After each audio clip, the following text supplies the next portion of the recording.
All right, we'll go ahead and get started. Thank you all so much for coming. I didn't know what to expect. I'm so glad that you're all here.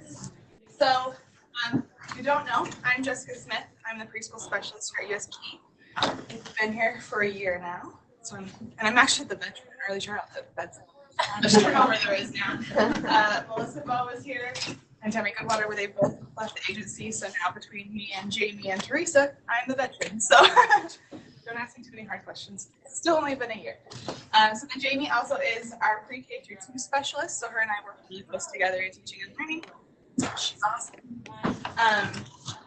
Then I can hear somebody online, so make sure that your mic is turned off.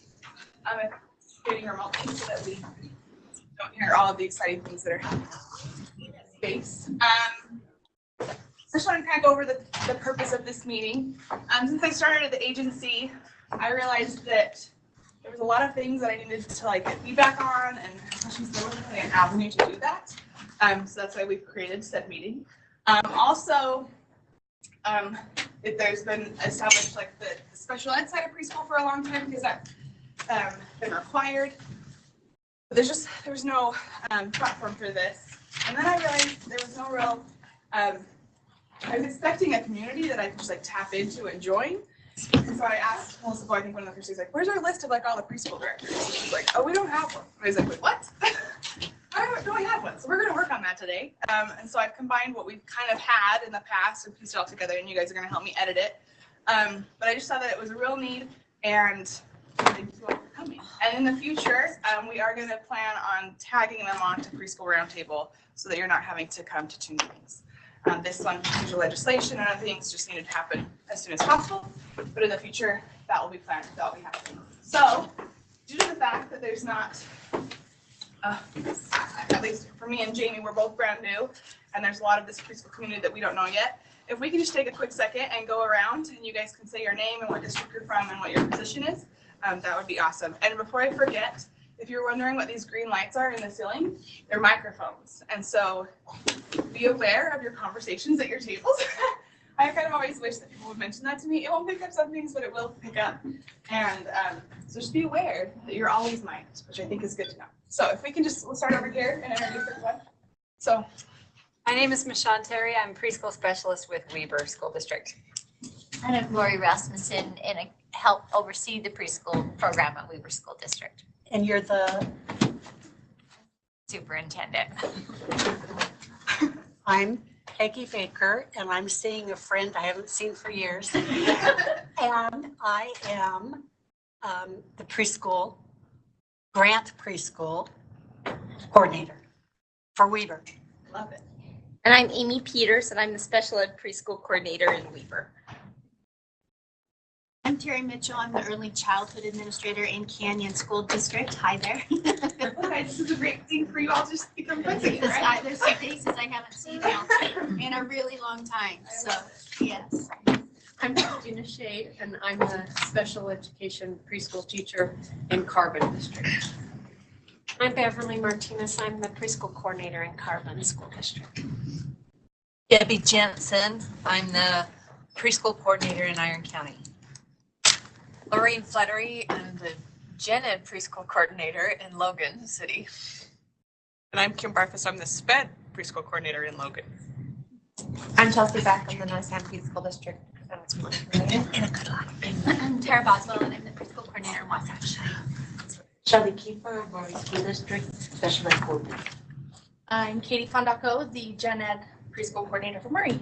Nice to meet you. I've seen your name. Now I get to know who you are. I'm Amy Garlick. I'm the preschool supervisor in Davis. Early Childhood Salt Lake District Administrator.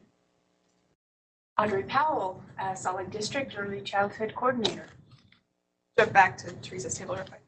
Teresa Davenport, here, the Special Education Preschool Specialist at USBB. If you haven't met her yet, she's Melissa Bowe's replacement. Yes. I'm Kathy Anderson, preschool coordinator from Park City School. I'm Effie Thacker. I'm the school psychologist at Duchesne County School District. Jana Lee Goodrich, Duchesne County School District. I wear a couple hats. Which one do you want to know about today? Early childhood. Early childhood and special ed director. My name's Emily Ripko. I'm the assistant director in Granite Preschool. Oh, we already did your introduction. And then Matt just said there's lots of faces that I'm here. I get to see too. So I'm like, hello. Yes. So it's nice to meet you, all of you. Thank you for doing introductions. So just a rough agenda of our meeting today. We have Matt here from Child and Nutrition Programs, and he's going to talk to us in just a second. We'll talk about legislation, the PEEP assessment, the update on the standards revision. We're going to talk about some professional development, the state preschool workshop, communication, gathering preschool information, that list that I told you that would be so valuable for all of us, and improving the perception of preschool across the state. So first off, I have created this folder, like really rough still, but and so this is probably the most important one to write down because I'll link everything else in this folder. So if you can click on this URL. So I will put everything from this meeting in that top folder, as well as all future meetings. And then I do want to create it kind of as a resource for all of us to put great ideas. I know a lot of us that are participating in the grant went to NACE in November. And so we all learned some amazing things that I think would be valuable to share with the state. So I'm going to have a NACE folder on there where we can share great things that we learned, so that those can be spread out throughout the state.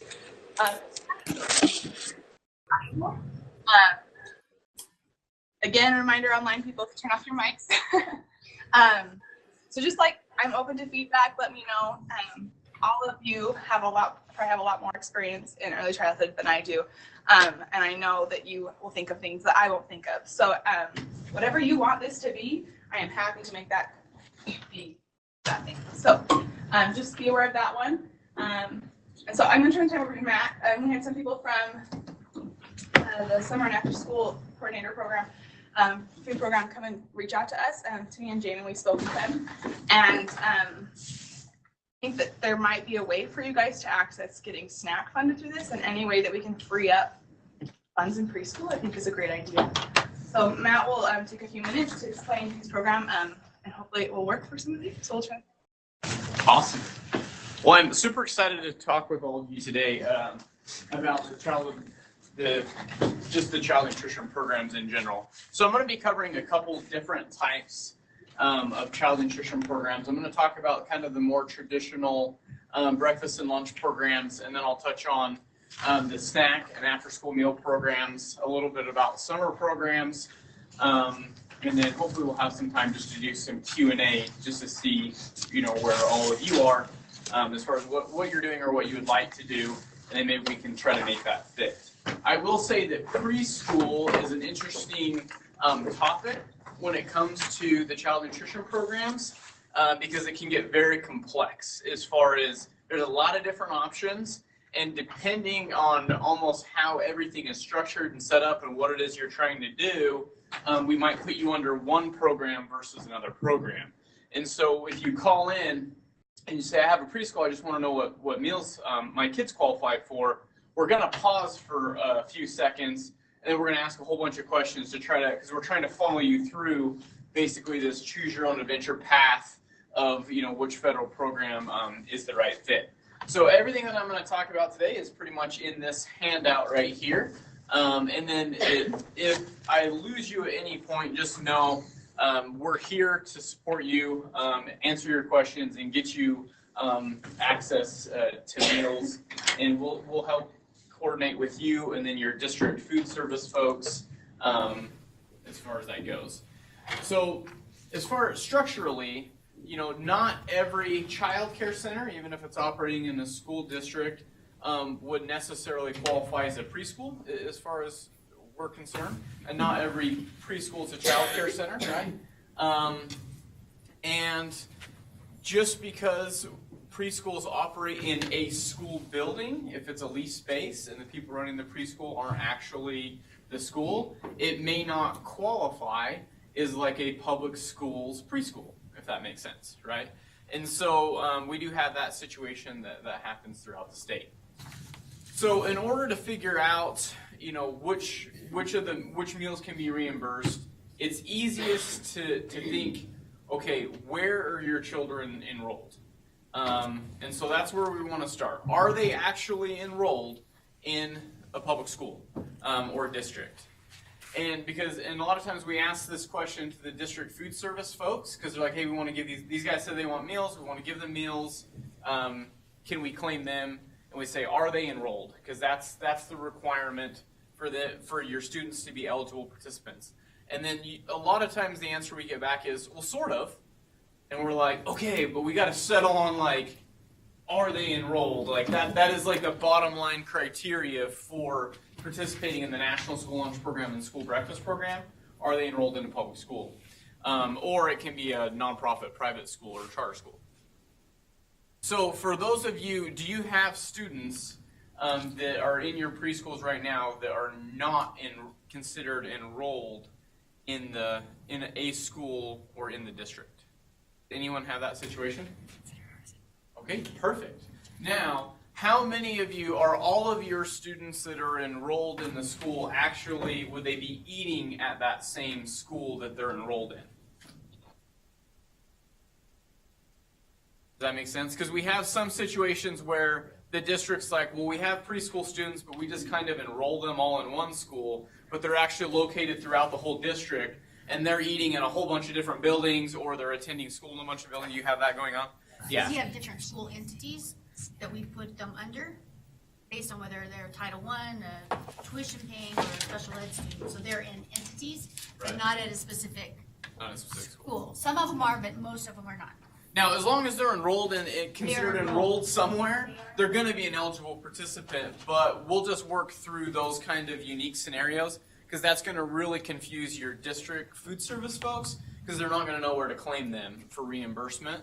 And so it's best to work with us, and we'll either determine whether or not we need to add a site that's kind of like a new school site, or if you will, or just figure out how we're going to break that out. So the good news is just with that very informal survey here, it sounds like all of your students qualify for the breakfast programs. How many of you do anything like what I would call an after school program where, you have like, maybe it's, 8 to 11 preschool, and then for those that need extra help or whatever, you have any additional things going on. Does anyone have anything like that? Okay.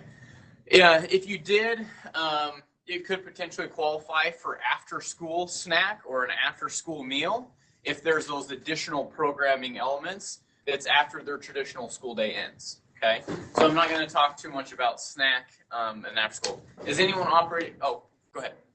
It would not be eligible if you have a snack during preschool for preschools that don't serve a meal but serve a snack instead. Correct. So when I talk about snacks or after school meals, those snacks are going to be taking place. It would have to be after their kind of designated school day ends. Now, it may be that the older grades don't get out till 3 or whatever. Your preschool ends at like 11. Well, their school day ends at 11. So an after school becomes anytime after 11 for them. Okay. As far as, so for those of you who are doing school-based programs, you're going to be in the school-based chart. You're really looking at the National School Lunch Program and School Breakfast Programs as far as that goes. Those will be the ones that you're eligible for. Okay.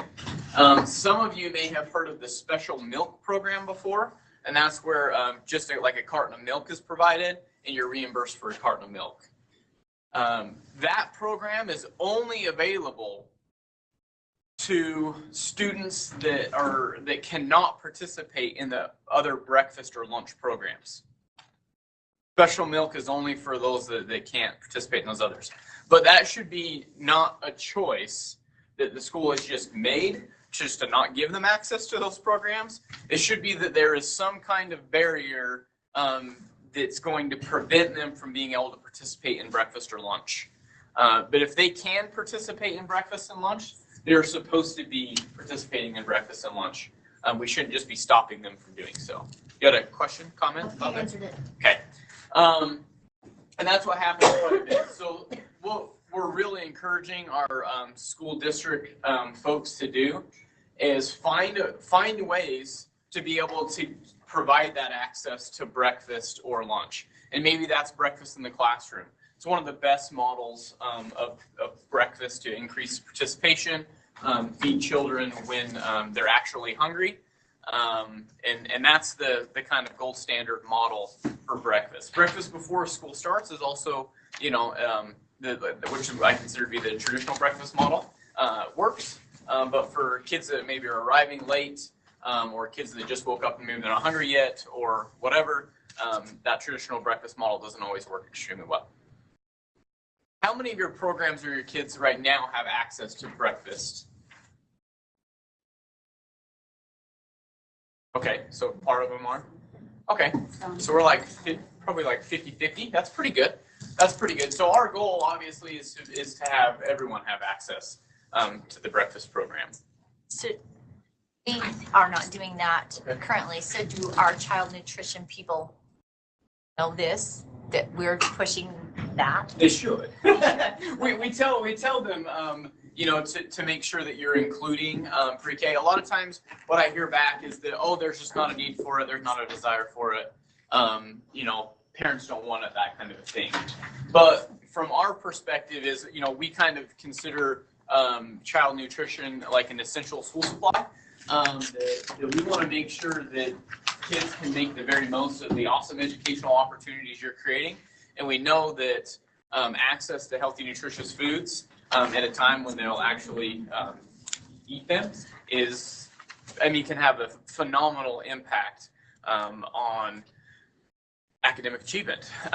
Not to mention development, especially in these critical early years, as well as increased improvement in behavior as well. Sure. Right. So, you know, that's kind of the message that we say, but there's a lot of competing interests as far as schedules and okay, what do we do? Because the preschool kids aren't coming in maybe to the school at the same time as what the other kids are, and we do the traditional before school breakfast model. So like I said, well, what we want to do is just really look at it and say, we want to prioritize and make sure that this is happening and that these children have access to meals throughout the day. We want to make sure that not having access to food isn't going to be a barrier for them in their academic progression. Plus, the other thing is as you're talking to your district food service folks, you know, introducing them to food early on, those whole grains, or even like bringing them into the cafeteria and letting them see how that works. That also kind of helps orient them to what it's going to be like in kindergarten and first grade and stuff when they're participating in the normal program. So again, in doing that in the classroom, I think is awesome. But you know, we'll take what we can get. The other thing is a lot of times your kiddos might be leaving before the actual normal lunchtime kicks off. But that's not always the case. And so, you know, working with school administration and your school nutrition folks to see if you can get a lunch provided to the kids before they go home at the end of the day would also be really awesome. And then is everyone doing like morning session, or do you guys have morning and afternoon session? Both. So just because those, you know, I know like in my child's school, a lot of times even for the pre-K and K,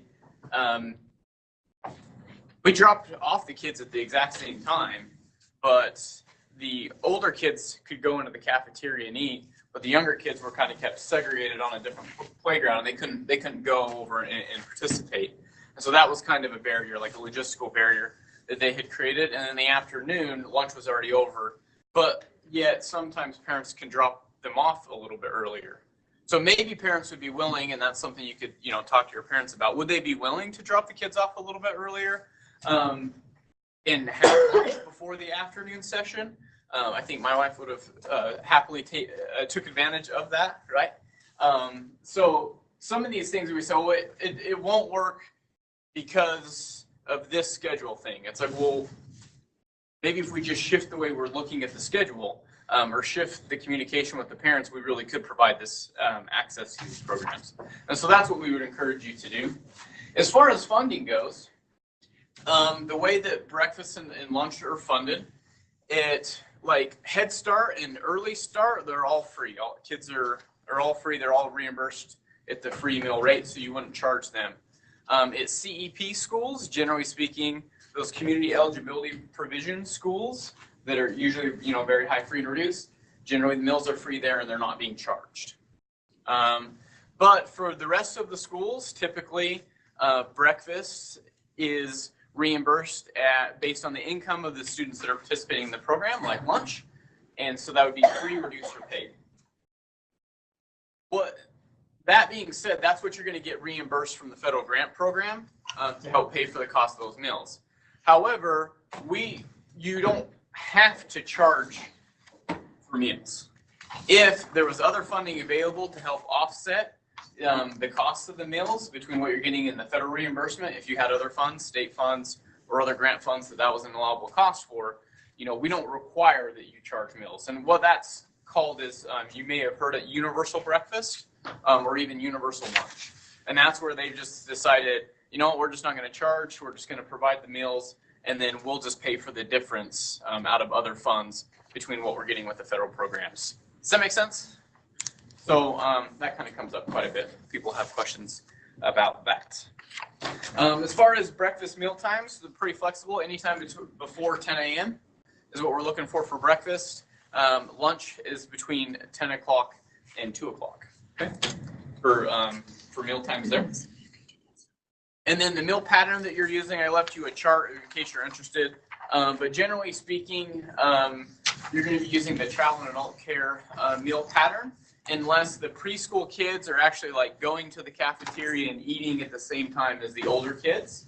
And then schools are okay to use the National School Lunch meal pattern.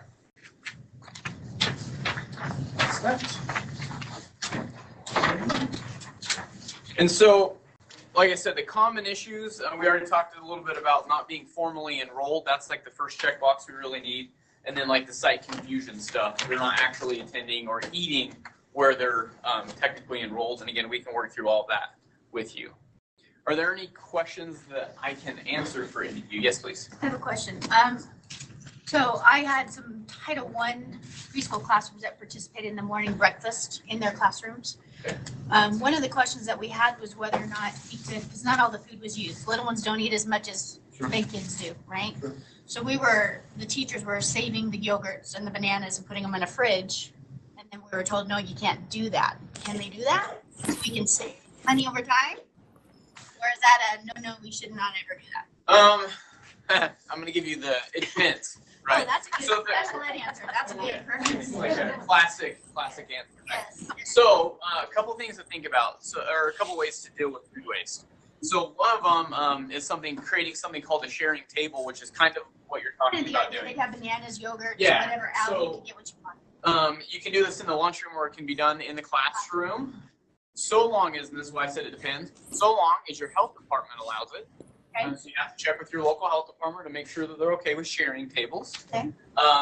And that your local district food safety policy, and there's nothing in your district that has said, hey, you know what? Yes, technically we can do this, but because of these concerns, we're just not going to allow it for whatever reason. So I can't speak to your local level like rules. But as far as the like USDA programs are concerned, you can create like a sharing basket where everyone kind of gets their meal, and if there's an unwanted item, generally speaking, we say shelf stable because not everyone typically has refrigeration ability.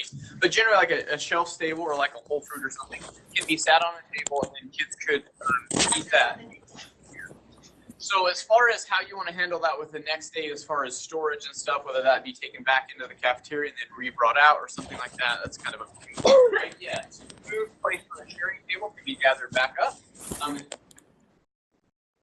And we do have a policy bulletin that's available like on the USDA's website, where it describes share tables and use and stuff like that. The other thing that can be done for those of you, any of the schools that you serve have a food pantry? Yes. So another thing to do, that you can do, is also donate those foods to the food pantry, and then children can access those items. the awesome thing about the food pantry thing is that those items can then go home with the kids.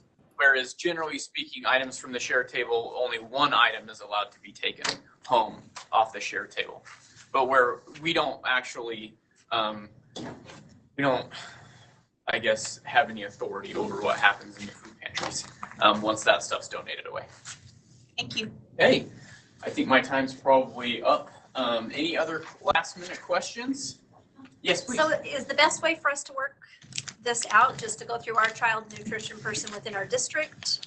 Are there applications, certain things that we need to do ourselves, or how would we start getting this process going? Yeah, so the very first thing I would do is just, talk to your district food service folks and ask them, hey, we'd really love to be able to provide meals to our kids. What can you offer us? And if they're like, we just can't do that, you can always contact us and be like, but I thought we could, and then we can always work with you and your district food service to figure out a plan that's going to work for you. Before it gets so. They're the ones that are kind of that have access to be able to add additional schools, additional meal service. They have access into our online database where all that's managed. They're the ones that are going to be kind of managing that whole process and everything. So we can't really go around them, right, to get these things done. So you want to work with them, but we're happy to work cooperatively with you. Set up conference calls, meetings, whatever we need to do to increase access to the nutrition programs. We want to help and support you in that effort. Yes. So as far as we have the kids 2.5 hours, that's everything. We do serve them a snack during class time. So this does not help us with that in any way. We'd have to serve the snack after their school hours, or we have to serve a full breakfast or a full lunch to access this program. Correct. I would say if you're giving them a snack right now, depending on what you're giving them, in our programs, you can do something called offer versus serve, where you have you have a full meal available, which means you have 5 components, you have 5 things available, but then they're going to choose 3 out of those 5 things. So really for maybe one more component, you could get reimbursed by just adding a little bit more to that. Yes, there isn't for the school-based programs. There's not a snack program. There is a snack program for child care center-based programs, but not for school. Have to come through nutrition services in order to be reimbursed. Correct. Okay, any other questions? Awesome. Thanks so much.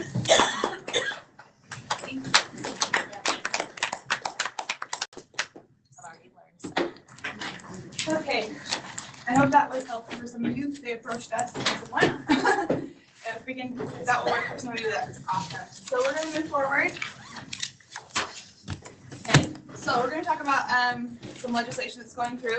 Are any of you familiar with HB 47, the Early Childhood Coordination? Have you heard about this? This is a really awesome bill that's coming forward. Something that I've noticed since working with the agency is that there's lots of other agencies that are out there doing great things for early childhood, and no one is really overseeing that work. So this bill, it creates the Early Childhood Utah Advisory Council that USB is a part of. Both Teresa and Jamie attend that council. For that council, they're improving the coordination of services for children and identifying opportunities for and barriers of collaboration and coordination among federally funded and state-funded early childhood programs. So really finding that collaboration, if there's something that's preventing that, working through that and finding a solution. Something that's really awesome is it creates the Governor's Early Childhood Commission. So supporting Utah parents and families by providing comprehensive and accurate information regarding the availability of services. I think we see that a lot, that parents don't know what's out there and what they can qualify for. We also are working, DWS got the PDG grant to start really expounding on you guys might have heard of the early childhood case study that was done a couple of years ago, expanding on that and doing a more thorough statewide assessment to find the needs. And the hope is to eventually create a system that parents can access and know what their child qualifies for and be aware of all those options. So this is kind of assisting in that work.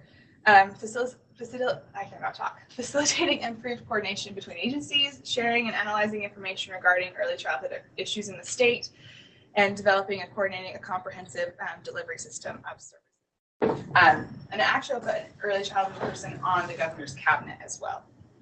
It's awesome. So this bill has already passed the House, which is awesome. It's been introduced to the Senate, and we're just waiting to see next. This is the link to that piece of legislation. You can also just Google 2019 HB 47 for Utah, and it will pop up. So it's something that's really cool, just kind of moving the work of early childhood forward. The next piece of legislation has not yet been numbered, and this is the one that you're all wondering, where is it? So this is in replacement of what currently is HQSRE, which funding will end in June.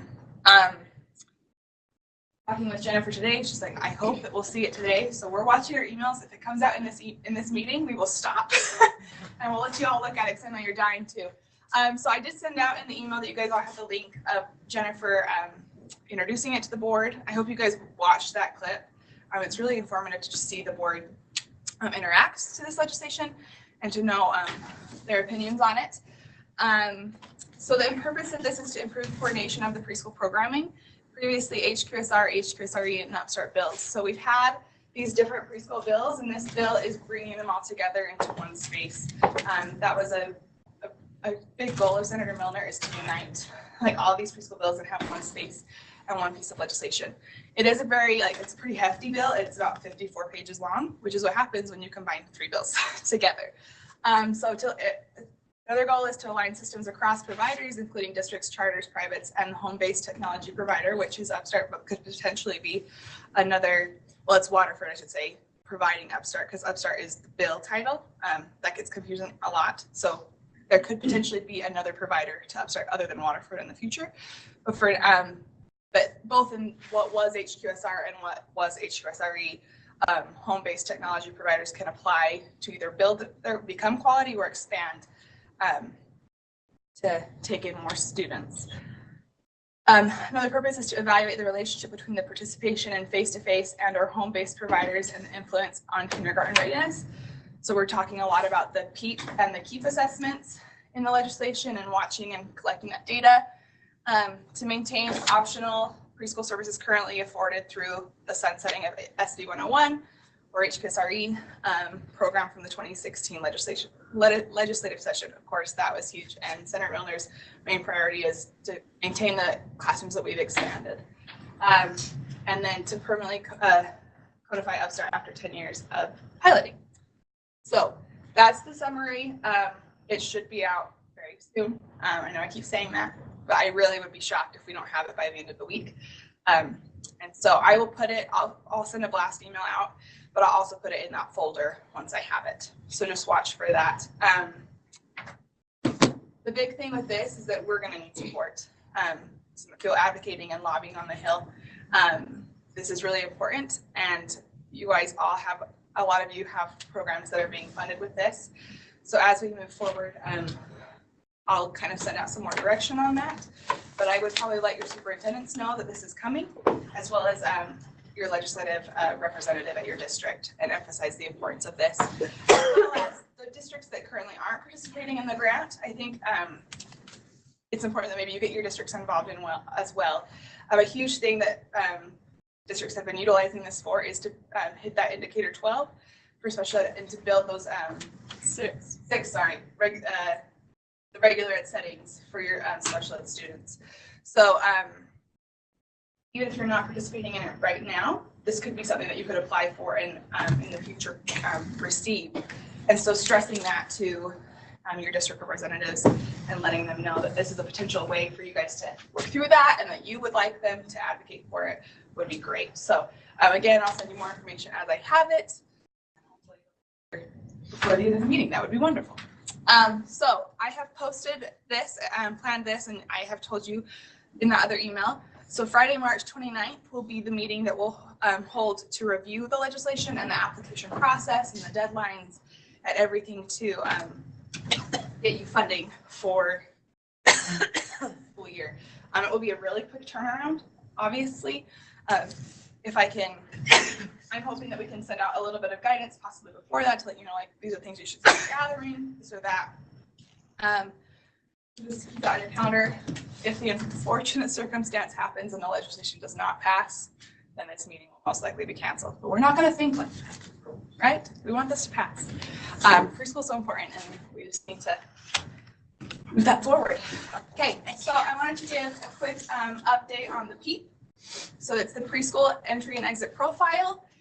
If you haven't heard about it, welcome to the PEEP. So it's going to correlate with the KEEP.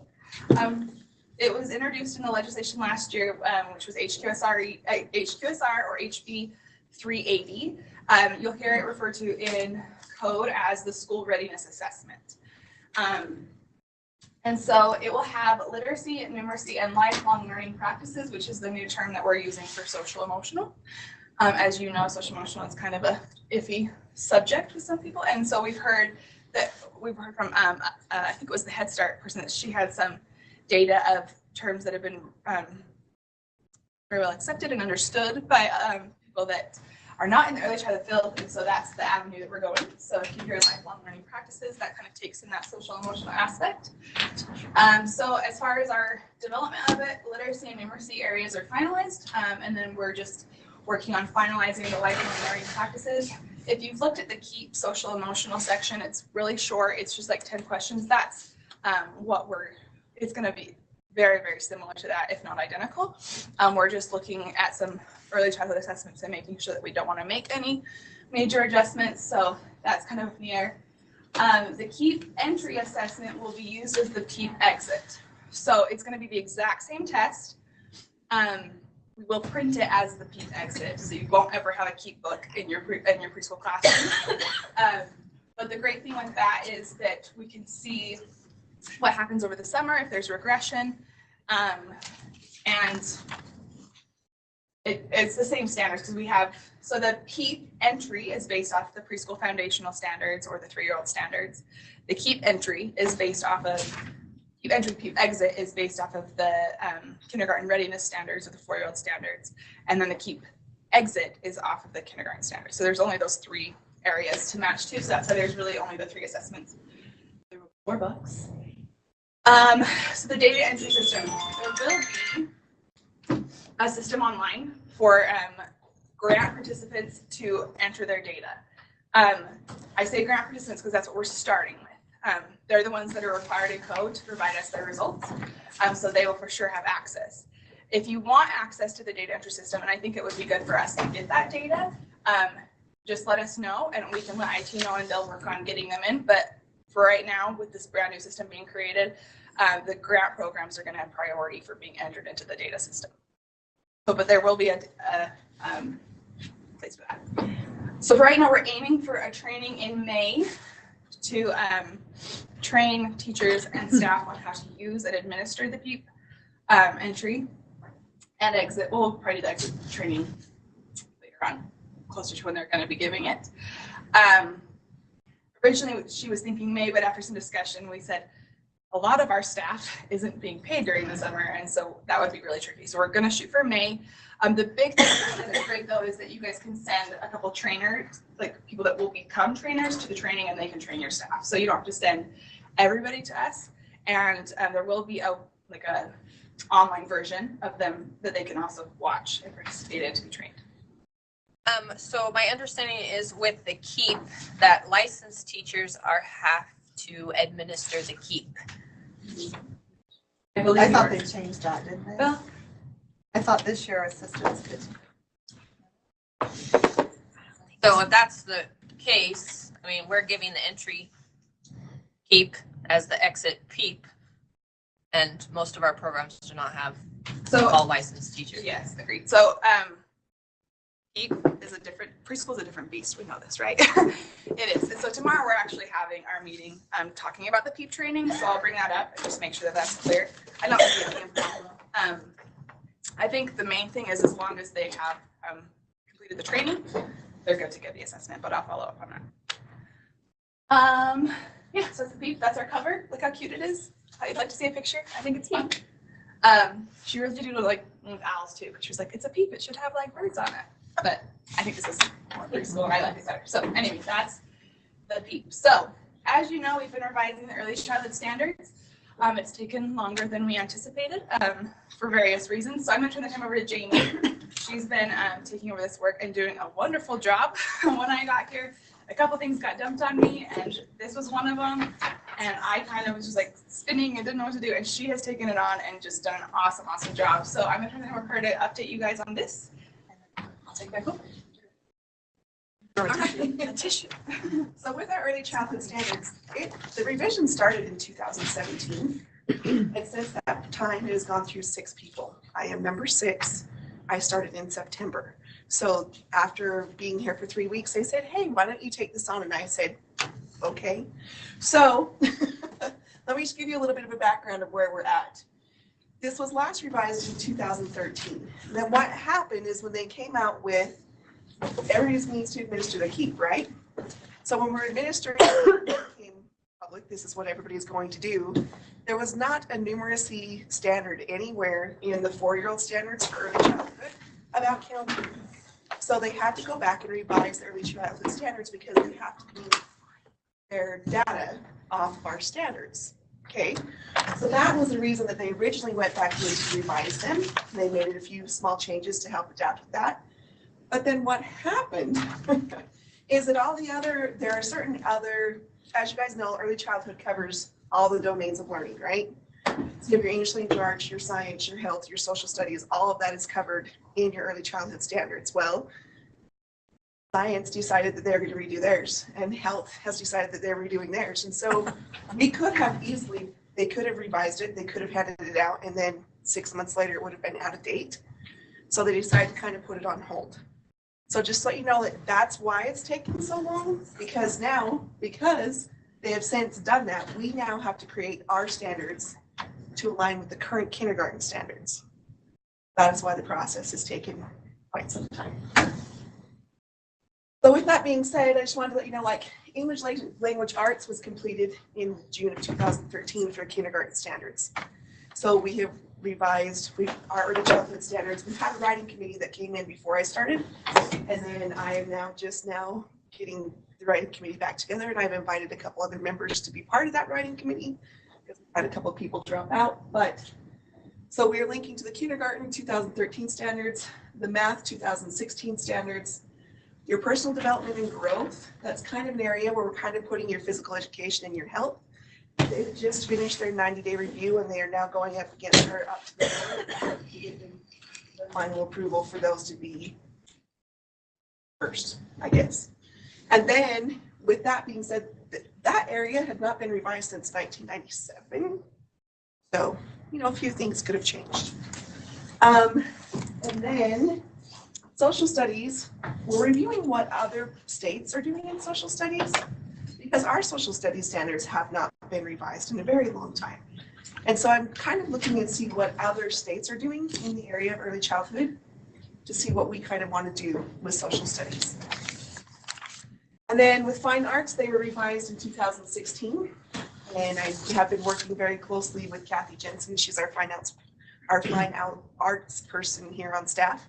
And so I've been working with her.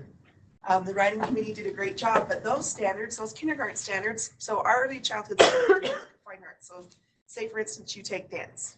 There were 3 goals that we had in there for dance, and now gone into kindergarten into 18. And we had 2 in one area, they went to 15. And I'm like, we need to look at this. And so Kathy and I have been discussing what we're going to include with the fine arts part. With the approaches to learning, there's a section in your early childhood standards, right? Your approaches to learning includes science is under there, but that's also where a lot of your social emotional stuff kind of hit before. There are other states that have a specific section on approaches to learning. So we're looking at what other states are doing, but we're also looking at science because they are currently right now under 90-day review. And so with that being said, there are kindergarten standards, and as soon as they get published, then it's our job to go back to the writing committee, have the writing committee help those standards, rewrite those standards for early childhood. Okay, so that's the process. That is why it has taken so long. The other thing I want you to know, though, is that these early childhood standards aren't just for LEAs. And that's something that we as a committee, which Jessica is on, Teresa is on, and I don't know if any of you know Liz Williams, but she's also on that. She was the kindergarten specialist as well. And so private providers also use this, parents use this, centers use this, charter schools use this. So we have to keep in mind our target audience. It's not just LEA driven, okay? And with that, we've decided to go with kind of a different, it's not going to be different, but we wanted to make sure that whatever we publish is going to be easy to use. There are lots of great things in early childhood standards as they stand, but do a lot of you know the difference between like preschool readiness and school foundational, and you know what the difference is on those? You know, like, so we've decided to go simple, and we're gonna divide our book into 3 sections. So, well, we'll probably a little bit more than that. There'll be an introduction at the beginning, and then we will have a separate tab for 3-year-olds. We will have a separate tab for 4-year-olds. Then we will have a tab that will show you the crosswalk between all 3 of those all 3 of those ages, so that you can see how we're building to what we need for kindergarten standards. Okay, with that, this is kind of more the model that we're going to do. One feedback that we got is that the sample activities, a lot of people really, really like those. Do you guys agree? So with that, we're going to try and keep it. It's going to have, you know, you guys have seen the books, right? Where you just got, there's one of them in particular that goes on for 2.5 pages of activities to go with 4 standards, right? So you're flipping through it going, where does this connect? And so we want to try to make it more user-friendly in that we'll have our standards over on this side, but then we'll have the activities listed on this side, and then you flip the page and you're done. Okay. So, like I said before, this is still, we're going to still include this crosswalk. But instead of saying like preschool foundational and kindergarten readiness, it's going to say 3-year-olds and 4-year-olds. Because a lot of it. I will just come out and say it. I came here and I had like not realized that they were separate. So like when I was a special ed teacher trying to find a standard, I was like, this works? I had no idea that like I probably linked a 4-year-old's goal to a 3-year-old standard. So I was like, let's just come out and make it clear, and I think it'll be a lot easier for everyone. So yes. We both have special ed backgrounds, and so we're very cognizant of that. So this is just what we're planning on doing, and this is how it's going to be laid out. Do you guys have any questions or any feedback for me as to what you would like to see in those? Any idea at all when they'll be out? My hope, because once we get all of that stuff done, then I still have to present it to the board. It has to go through 90-day review. Once it's done, so is. I know. I was like, I hope in 2019. It's been on quite a journey already. So I hope 2019, so at least that they're out there, and they may not even be able to be like, you might not be expect teachers to follow them until the following school year, but at least they're out there. People are getting familiar with them at that point. But that is what my hope is. So I think over the last couple of months, like there's definitely been a pause. Like I had the right committee meeting, I think, over the summer, and then I paused because Jennifer was like, well, they're redoing the health standards and they're redoing the science standards, so we just need to take a time back and relook at them. So we did, and then Jamie came on, and so I feel like we're really in the point now where like we're really moving. Like it kind of has had, it's gone so that it's been traded, I think, between. Started with Betsy, and then I went to Melissa, and then I went to Tammy, and then I went to me, and now it's Jamie. So it's been through a lot of people, and I feel like we're finally to the point where it's like, okay, this is like actually getting really big now. So we should see them hopefully within the next 5 years. Thanks. And just, I have a couple members that are in here on the writing committee, which I want to thank you all for. And also to let you know that there will be an email going out, like the writing committee will be meeting. There's a day in March, there's a day in April, and then I had to cancel our February date because the day that everybody was coming here was the day we had that huge snowstorm. So I rescheduled the day for May, which I tried to make it the closest part, the front part of May, because I know how hectic May is. And I know that attendance may be a little bit from that. So, but I will be sending out an email with all of those accurate dates soon. Okay. Any other questions?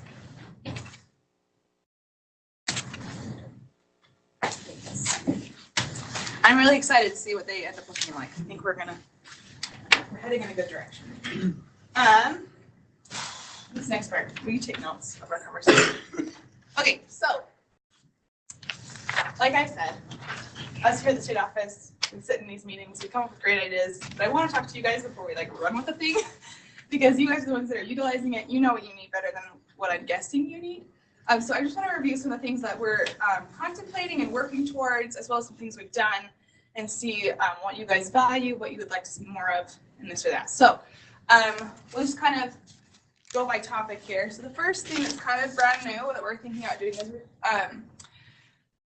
I think, as you may be aware, in the state there's a huge problem with specifically phonemic awareness. It's like 1 in 2 kids are reading at grade level, I believe. It's not great. 50% of our kids are leaving without reading on grade level. So we want to hit that early on. So we're moving forward, and we're going to run 2 different workshops. We're thinking about like 50 participants each. This is kind of like our first cohort for both. And so we're going to kind of see how it goes and then move forward. So they're going to focus in 2 different, so one will be focusing on just foundational early literacy skills, and then the other one will be focusing on oral language development. We're currently in the process of receiving proposals from different companies and different organizations on what they could offer us for this. And then once we've made the decision and we're ready to register, we'll let you know. We would like to have the first session kind of before summer, and then it would continue in the fall. So just be aware that we're anticipating that we would like you guys to bring maybe like 1 or 2 teachers, but we'd also like you as the program coordinator to be attending so that you can be working with the teacher, know what they're getting, and then kind of go back to your program and use those teachers as the models to spread the knowledge throughout your program. What are your thoughts on this? Does that excite you? Does it seem valuable? I'm excited to see how it goes. Yeah. So as soon as we have like decided on who we're working with and are ready to register, you'll see that coming out as well. Did any of you participate in the preschool book study with Melissa Bowe when she was here? I have a couple. So we have reserve funds for that. We can do it again. I just want to know, how valuable did you guys feel that was? Would you like to see that again? Or would you like us to see and put our energies in a different way? I don't know if one of you who participated would like to explain real quick to the rest of the group what it was. Robin, are you comfortable with that? Red chapters got together on the phone or online. There were a little bit of a few assignments ahead of time, so we came back and discussed those things. I thought it was very valuable. It was nice to hear from other people in other places. There's similar concerns, and then looking at the research. And it wasn't all that time consuming. We got credit for it. It was a good use of my time. That was valuable. Was that the preschool toolbox book? Yes. Yeah, there were inclusion. No, there were 2 of them. One was the inclusion, but one was the preschool study. There were 2 different book studies that happened last year, the year, whatever it was. I caught the tail end of one of them. I did both of them. So we have a couple books that we're thinking would be great avenues for that as well. I do like the fact that you can participate from wherever you are and just participate remotely. Again, it wasn't super long. It was just like an hour here or there. You had assignments. We could give Midas credit. So would you guys, does that sound something like something that you would like us to continue as well?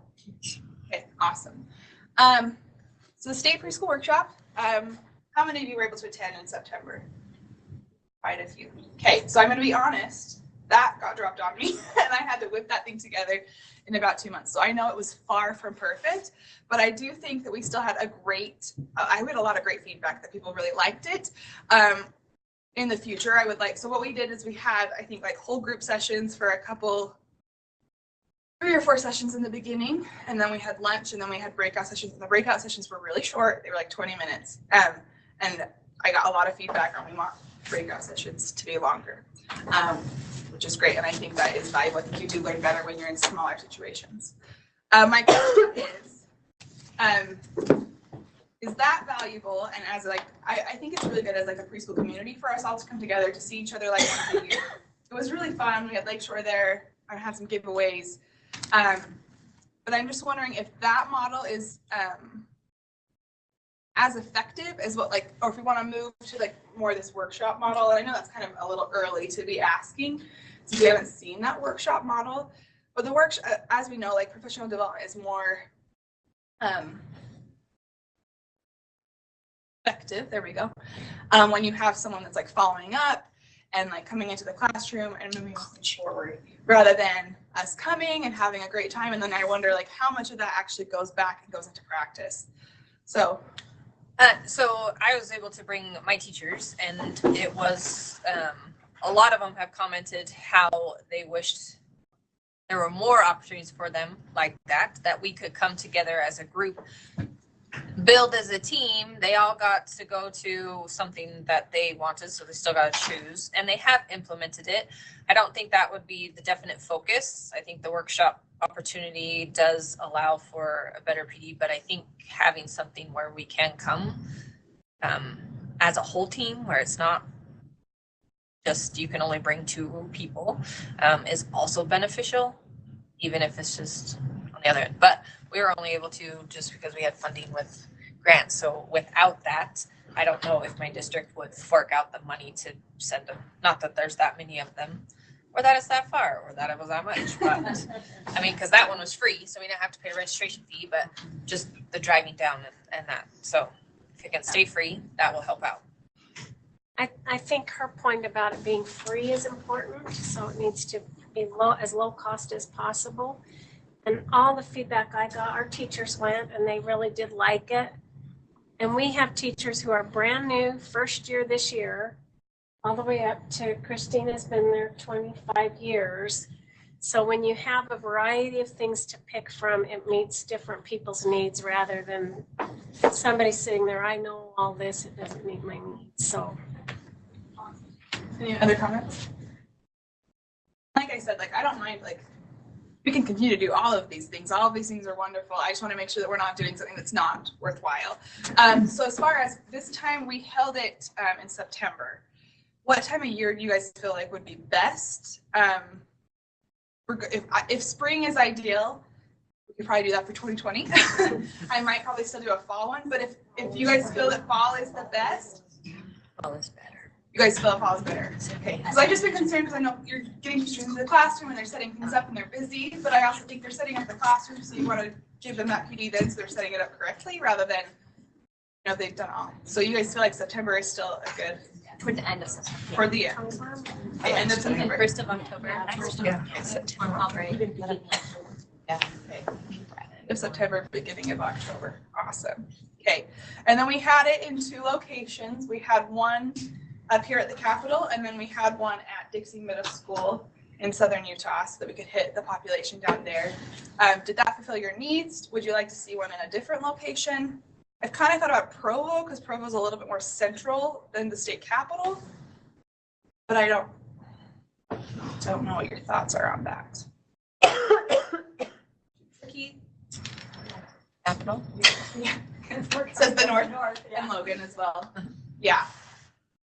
Okay, we'll move forward with that. So I'll start planning for September, October. I do think I'm going to try and probably get a different venue than the Capitol because we were packed and we had a great turnout.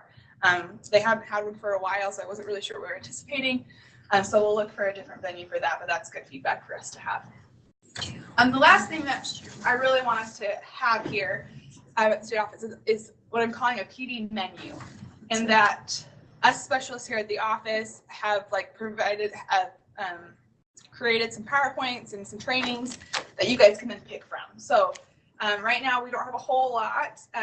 Jennifer Thronson, my supervisor, had created an oral language interactive read alouds that I've gone and provided to Severe, and that went really well. And so those 2 are options.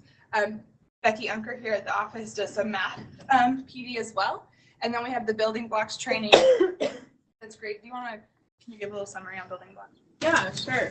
So building blocks, how many of you have been through that building blocks training we've done? A couple districts. So it's taking any curriculum you have and using it to be more inclusive, giving strategies of how to do that. The cool thing is that a new version's coming out in May, a new book with new sections on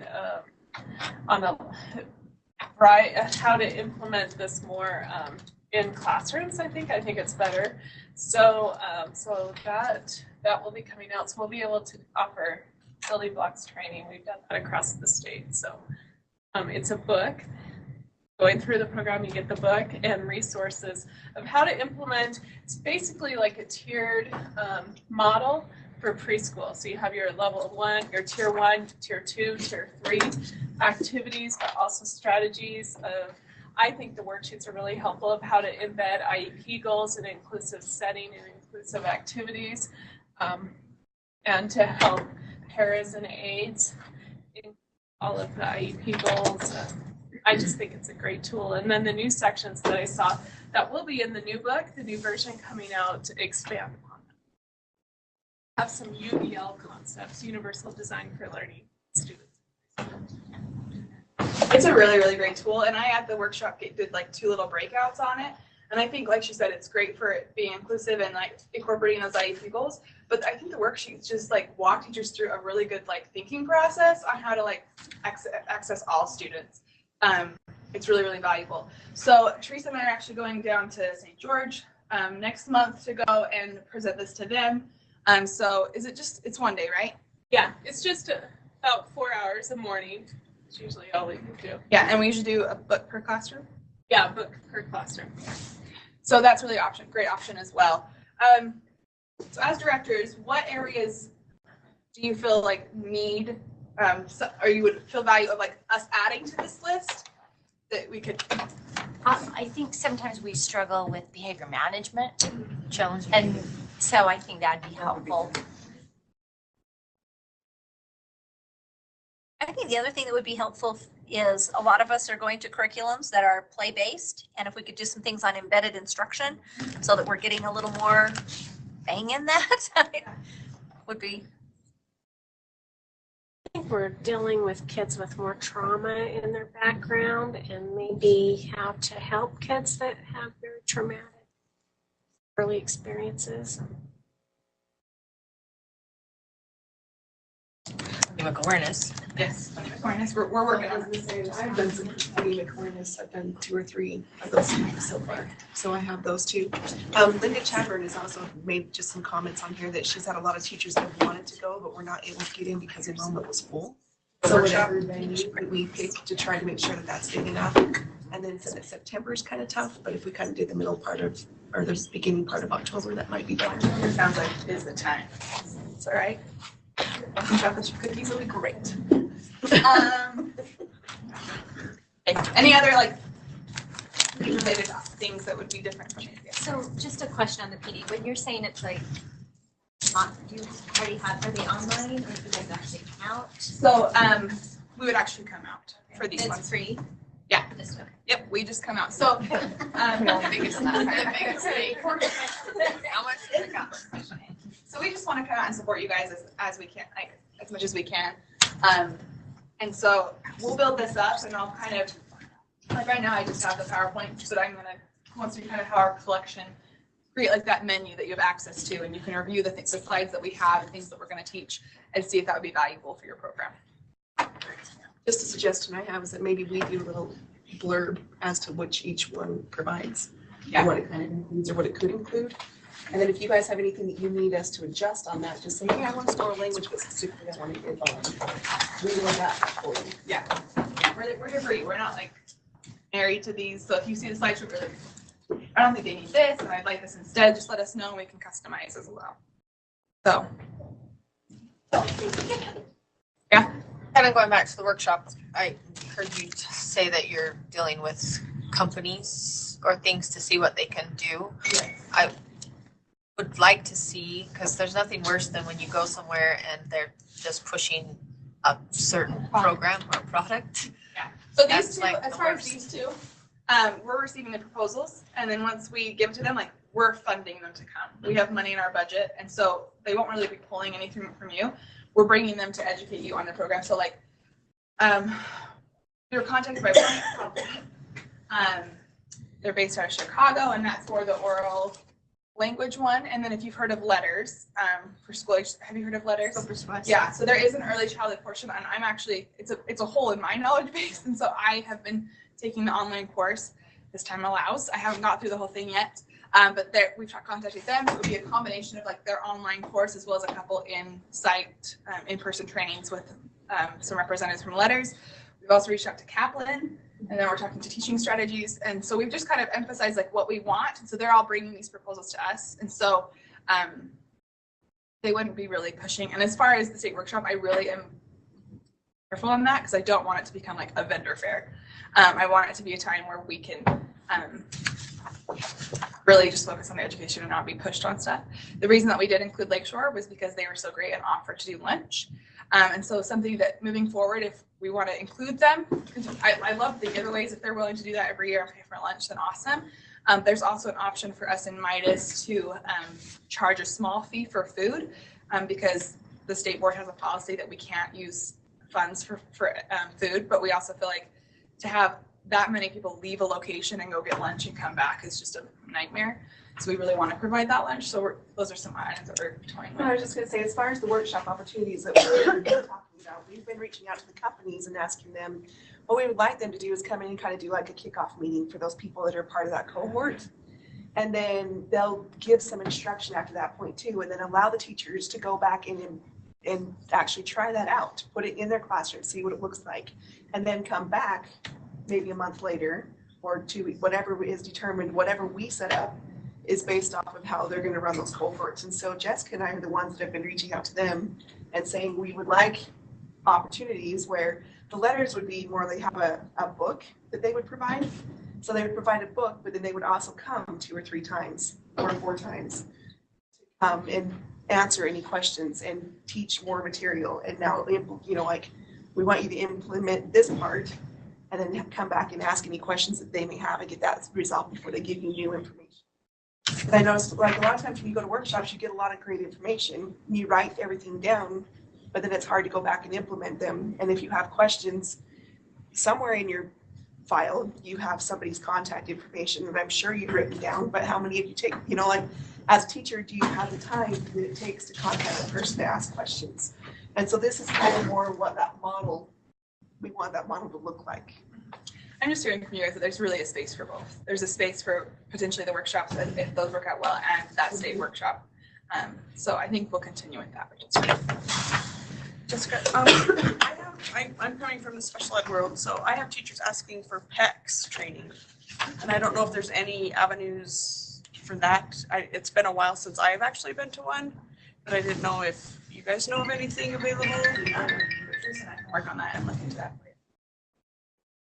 Other areas? I know what the issue is with the PECS training is that it's copyrighted. So you have to have PECS people come, or you have to do a version of it that is like picture supports. And many years ago when Jocelyn was here, she got a cease and desist letter from the PECS people because she used to travel around and do. And I think she actually came to Logan once and did that for us. So. Yeah, so that is the issue. Well, that's what's nice though, is like we have some funding, so like that's something that we can look into and see if that's an option. And maybe like we only do it, I mean, it would probably most likely come out of SPED funds.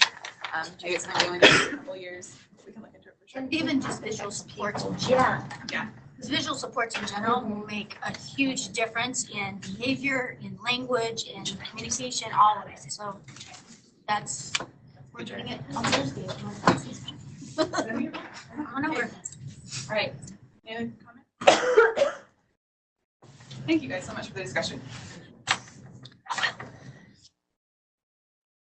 Okay, so the next thing is just kind of communication. Like I said, we're building this new community or establishing it for sure right now. So I started doing newsletters for the grant participants. As you know, they kind of died off, and that's because my life got insane. But I'm going to try to do better. I don't think they need to be monthly, which is what I was doing. I do think I'll go to more of a quarterly basis.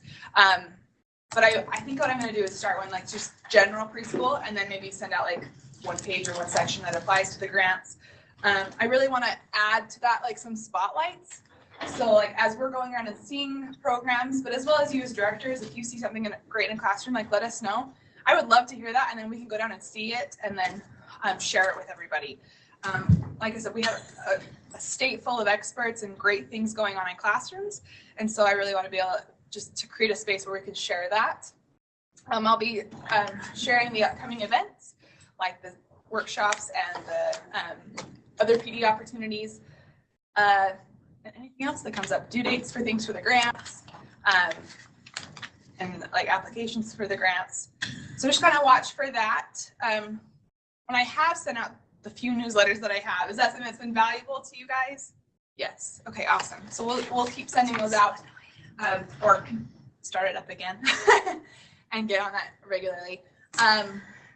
Like I said, these are going to be the PreSchool LEA meetings. I'm not sure kind of how often we're going to have these.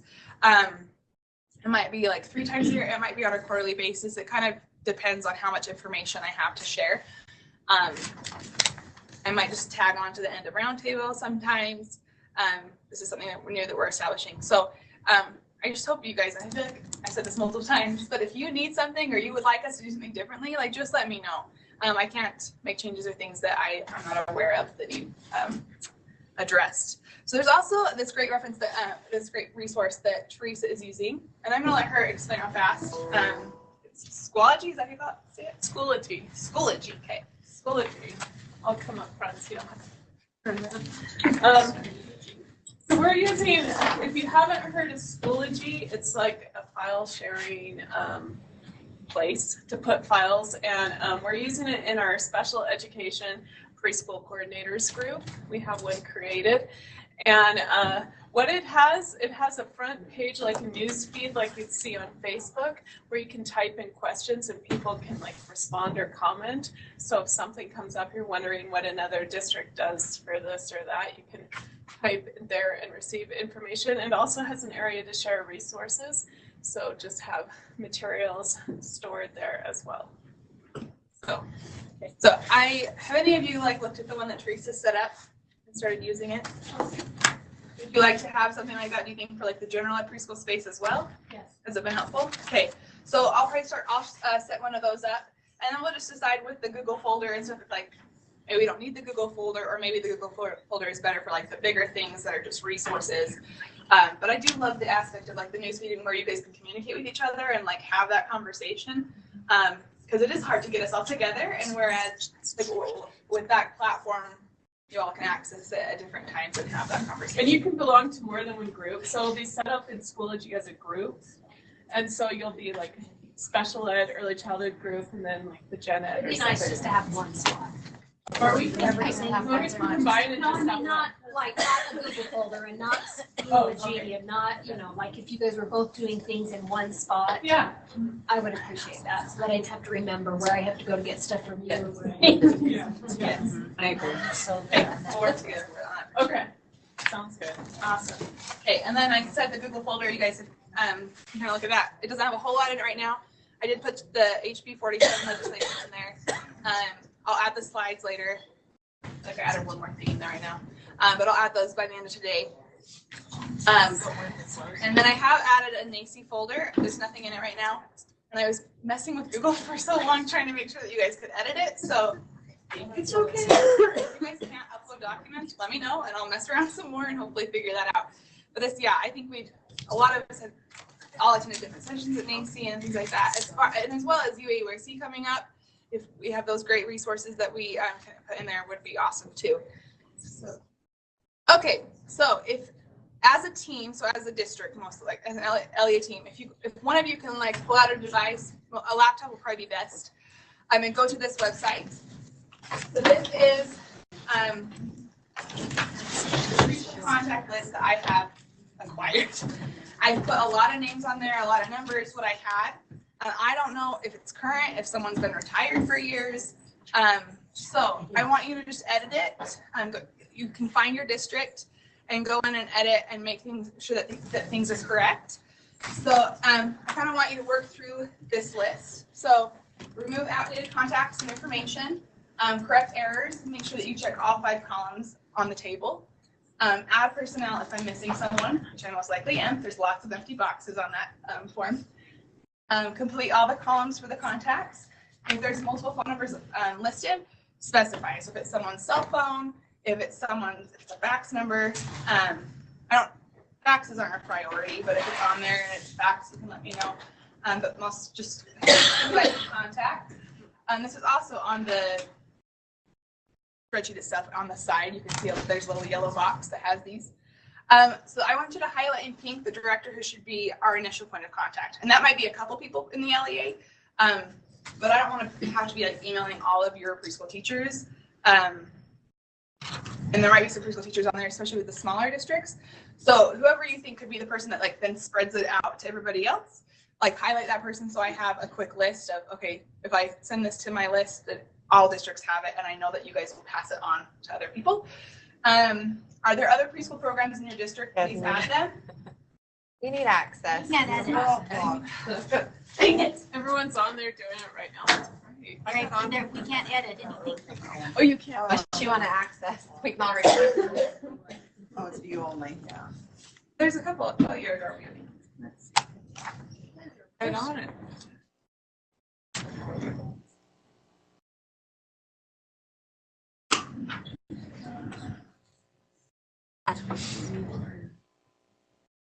Oh, jeez.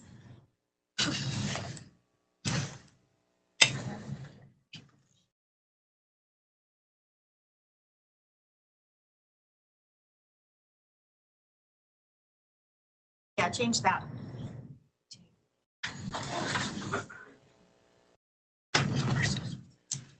There you go. Beautiful. Okay, try it again.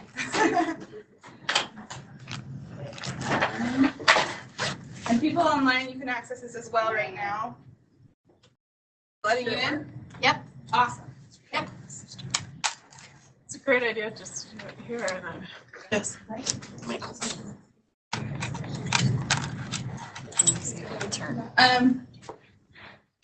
Okay, so are there any preschool programs in your district? So I know in Davis, they have like some Title I preschools and they have Head Start and they have Davis Community, which is where the SPED preschool comes in. So if you have other districts, if you have multiple preschool coordinators, make sure that they're all on there. And then are you aware of any preschool programs offered at charter schools in your area? Add them because they're also LEAs. I've heard from a lot of people, they're like, oh, charter schools don't have preschools, but I know there's a couple in Davis County that do. So if you are aware of anyone, just add them. And then just review the rest of the sheet. If there's a district that you know of other contacts, and they're not here right now, or you can see they're not editing it, but you can give me some information or someone that I can access to get more information for that district, that would be great. So I'll give you guys just a couple minutes to work on that. And if you have any questions, let me know.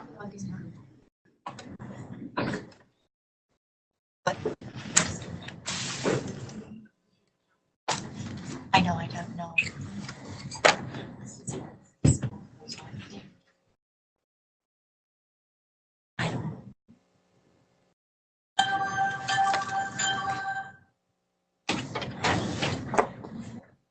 Sean did the tuition returns to their shows.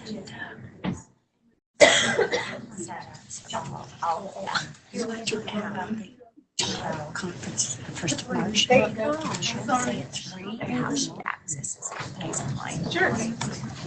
So I'm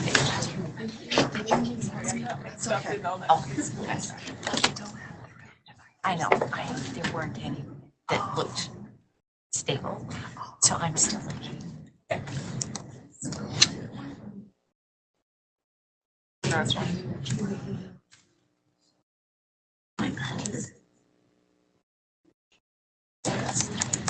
This is all like. Yeah, just okay. They don't have to go, we're not gonna pay them stipend. Right. Okay, just do you see your and I Down entering. clear back in the very beginning. I look at opportunity summary and I say, I'm sure you know. right. No, I wouldn't say that. So anyways, but we can share that information. No. But you can see if you're in like, it's just gonna be like There's no way to just hold your spot there. So I scroll back. We're supposed to highlight.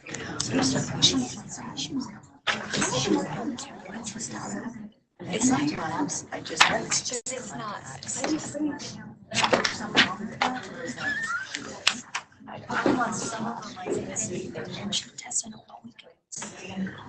Interesting. I don't see it. Right. Right. Oh, yeah. No. Okay. No. As long as the easiest way to check on that, let me get to the share. Because I'm just trying to think. Myself, not my. You don't want Okay, let's see. Okay, so I do, the first page is mostly just the directors, but if there's someone in your district that you do feel like it would be valuable for me to have information on, and maybe like just contact later, so I have like a lot of BAs listed for the grant. Hopefully if this goes through, I won't be dealing with money so much more, it'll go to DWS. But there is a second tab on the bottom that is just additional preschool staff, so if you do feel like, I had this one teacher that does like a lot of coaching and stuff, maybe it would be good for you to have her information or this, that, you can add additional people to it if you would like. This is all their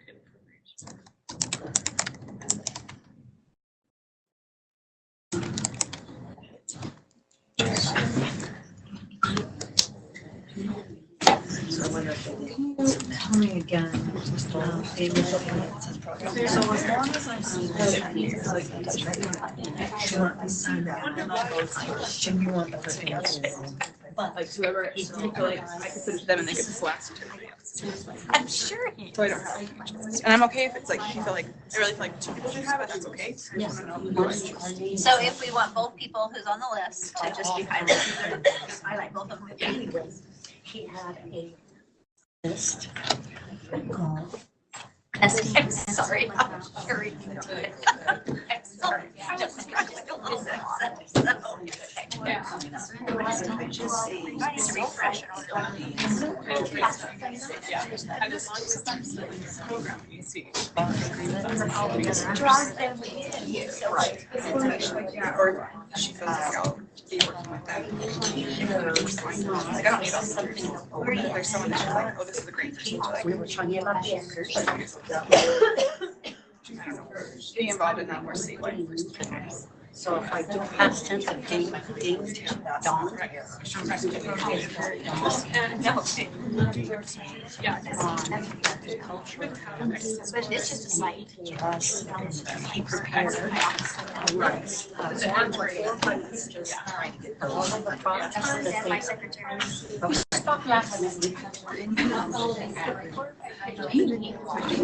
Does it? Yes. Yes. Challenges in running on file town homes. I know challenges. I think it later. But you don't have to.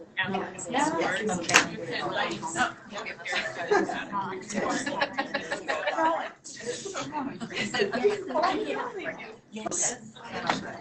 Okay. I'm just curious. Oh, it's so, I had to do that when I was in college. It's the worst, especially when it's as big as you. I don't think it's another. You probably don't have the answers. So I'm comparing my let's say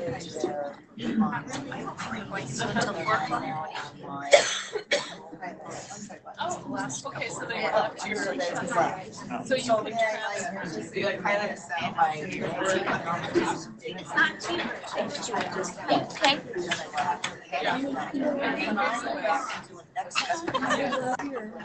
Thank you. Don't you want to touch it? It's not texture. Is it? But it should be. I always want to like see it really should be texture. Then I'd say wrong things.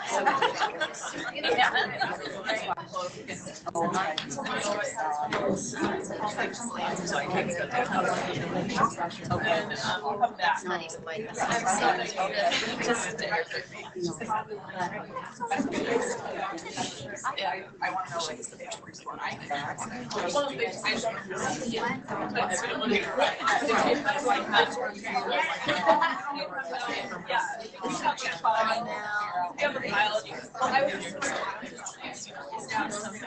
No.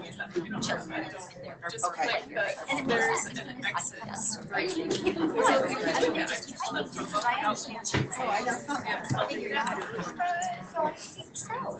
And then they still have kids in this program. So you're okay with that. So it's really stable. Yeah.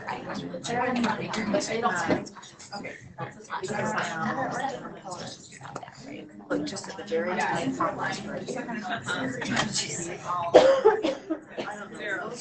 So I'm one teacher from the start. That was great. Yeah. Yes.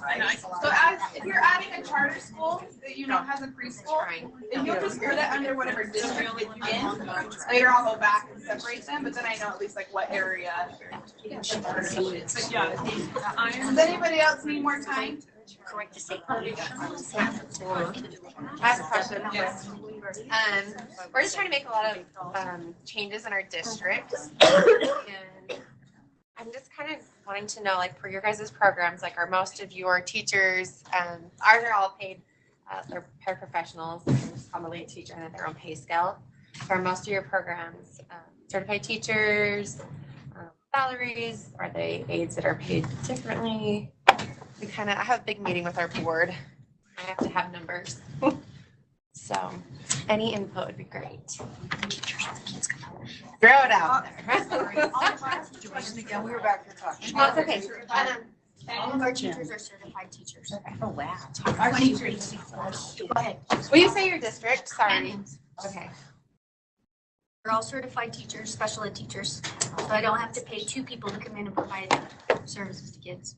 And if you look at the money, if you actually lay it out, it's even. In Granite, ours are paid on the paraprofessional level. So some of them have teaching certificates and some have degrees, all of those kinds of things, but our pay scale is a paraprofessional level. Same as Park City. And same with Surrey. And then depending on your level of education, et cetera, you know, it within the para scale. Within a para scale, yeah. But there are different lanes within that scale. Davis, we teach.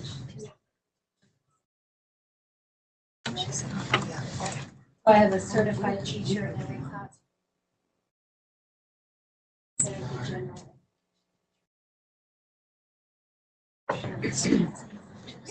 Jordan is all certified. Carrie, are your classrooms inclusive that have special ed certified teachers in them? And our Title I. Our Title I classrooms are certified special ed teachers. Special ed teachers. So in Weber School District, our special ed supervisor, Jennifer Warren, sent out, she wanted to gather similar data, and she sent out a survey to all special ed directors about preschool services and who was teaching what and what the classroom ratios were. But I believe we only got 4 responses. And so she asked me if I would send it to Teresa to send out to all of you to gather that information. And she said she would, and I just got to send it to her. No, just mentioning that I had emailed you about sending out a survey to gather this very information because we want to know what it looks like too. So, but that won't help you for a meeting that is right away. But maybe work for that so everybody can have that information on the whole slip. I was double dipping instead and regular. We can continue this, but I'm just going to show the next slide real quick. So this is actually a survey that's kind of taking some of this information. A lot of you have filled this out. I'm going to ask you to fill it out again because I got a lot of kind of interesting answers. So I'm going to walk through it with you guys real fast to kind of explain what I want. So when you enter it, getting what we need. So when you open this form, it's going to ask for an email address. It's going to ask for your name so I know who's filling it out. And then I want you to put your name of your program. So again, kind of back to like how you fill out the form just fairly. If there's other programs in your district, which means there's separate preschool coordinators, then this can be filled out multiple times. I think on one of these, I saw one program and I felt like they were filling it out for like every classroom. That's not what I want. So just the program. And if you feel like as you're filling this out that it's not capturing your program or your program doesn't fit this sheet, just let me know and we can talk and I can mess with the sheet or like create a different way. So name your program, what curriculum you're using, your dosage. So how often are the kids attending and how many days a week? So how many days a week are they fitting in? The maximum they could? What? The maximum that they could? You could put whatever options. Like it's a short answer, it's a long answer. It's a long answer. Actually. So you can put like a couple options there. So feel free to list as much description as you want. Your teacher certification, are they certified? Again, it's like you can put quite a bit in here. So you can say reg ed's this, maybe the reg eds are the paraprofessionals and the SPED are certified. So the classroom staff model, how many teachers do you have versus how many aides? Davis has a co-teaching model. So just be clear on that. Whatever coaching you might do in your district, what your program serves. I think the majority of you are 3 to 5, but just specify. Let me know what you're shooting for your percentage of SPED students to reg ed students. This isn't what you're actually having, what your goal would be. And then what your student to teacher ratio is. I would include like your staff members. So if you have 4 staff in a classroom of 20 kids, it's 1 to 5. So not just like the certified teacher, I guess it's more of a student to staff ratio. Is your program participating in any grants at this time? What ongoing assessment do you use? Roughly how many children are served in your program? I don't need an exact number. And then anything additional that you feel like that this didn't capture. Tell us where this is again. I'm going to go back to the slide. So it's another URL. Did you send that out or you are sending it out? No, just go to that link right now. Go to that link right now. And you guys can complete that real fast. And my hope with this, real quick, is as we're looking at data, as we get peak data and keep data, and we see like, oh, this district is doing awesome, we want to look at this and say, what are they doing? Like, how is their classroom set up? So that's kind of where we're going with this. Do you want it as a district as a whole, or do you want like where we have kind of 2 separate programs right now? You should fill it out. Okay. Yeah. So it's kind of like fill it out for every coordinator you have in a way. It's not like a hard fast rule. If you feel like you have another program that for whatever reason is not a coordinator, like feel free. But it's not every classroom. If you have like 2 very specific options maybe, and it's under the same program, you can feel free to do that.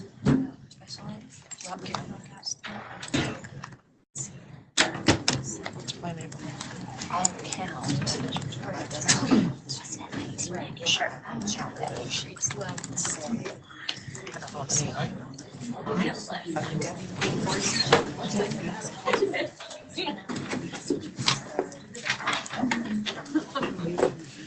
Can I drive your car back?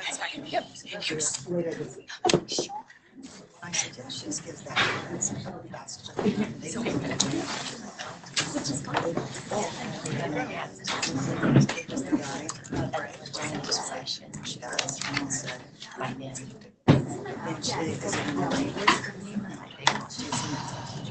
So I said, why are we doing that? Maintain the level No of social.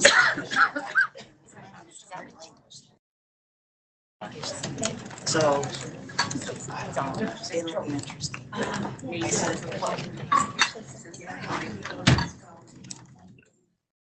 yeah.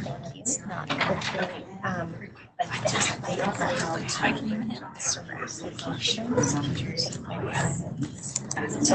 time. Awesome.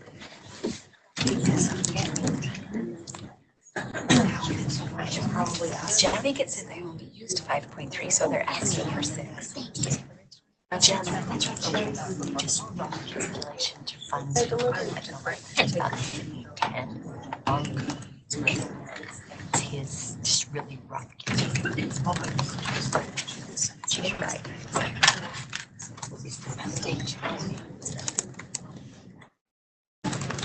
Oh, it's just gone. Right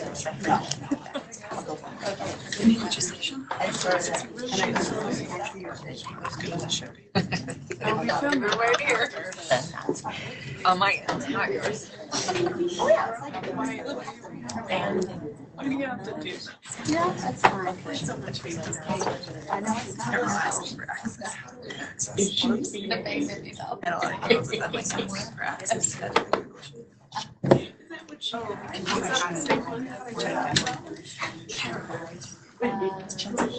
Oh, it's just details. Oh,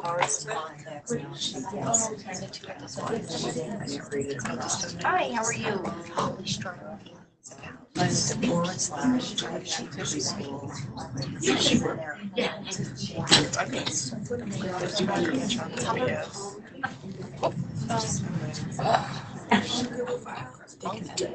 It was scary, yeah.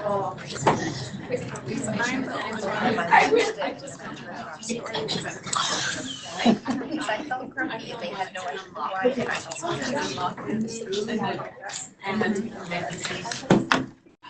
But it's locked right now.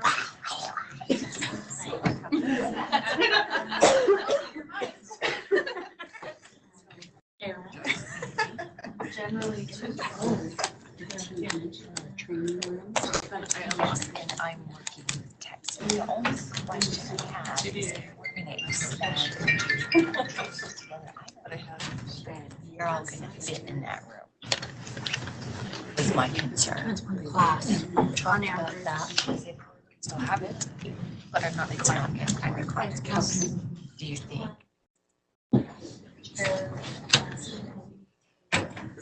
Oh, if it rains chair. I'll spend.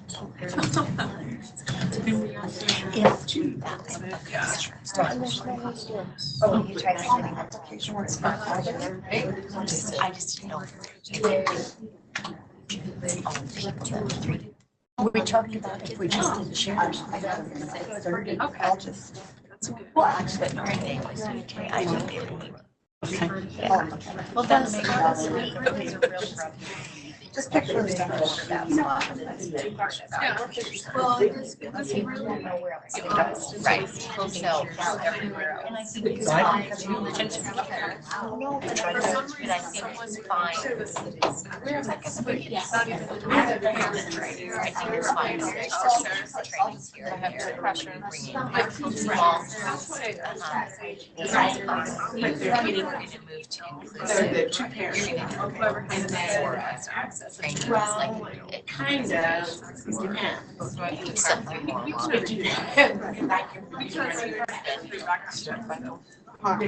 You are. Right. The tiny URL.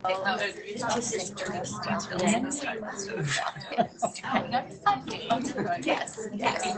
We'll see how that goes. By me, aren't? Yeah, right. No. Wait. But did I don't. So, yeah. Don't fit. We gotta make sure. And then you've got. There's the hodgepodge. SLPs who typically only serve preschool attend our trainings on updating their training. Yes. And we have the 6 SLPs and then the SLPs that only serve the preschool as well. Right. Lead and support. That 14, 13, 14. But if we did do them more, so then we would teach your 26. Right. Okay, so you've got 26. I wouldn't say like. They would never go to 6 plus staff. First, Maybe sometimes bring just a big system. Yeah. Or training.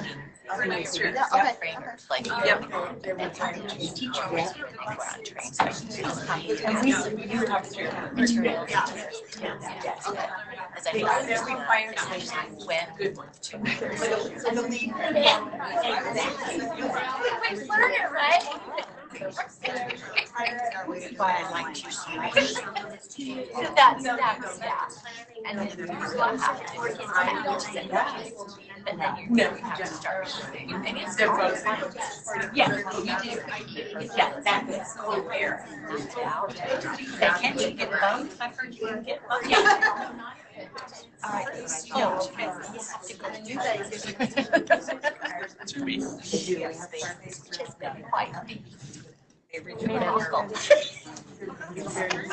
But we actually have it. Yeah, sorry. Like, one two. Yeah, thanks for all that.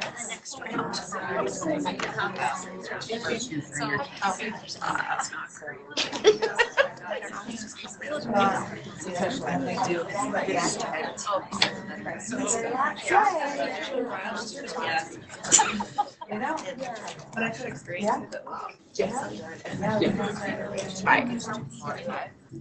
All in all.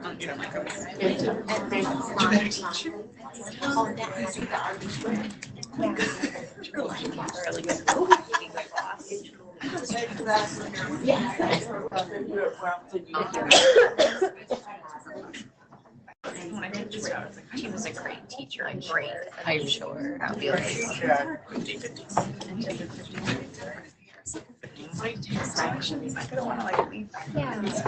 Jamie, thank you guys for. Oh. Because I know I like always I'm like, Amy, can you help me with singing?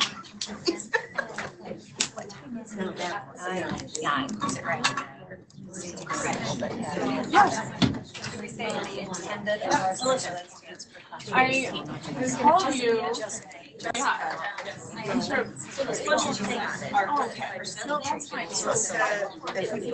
Well, it just says what's our intent, not our action.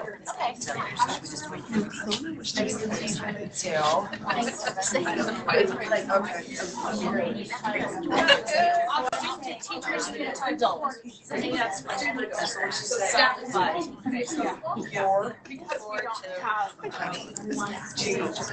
You're that 10% universal preschool.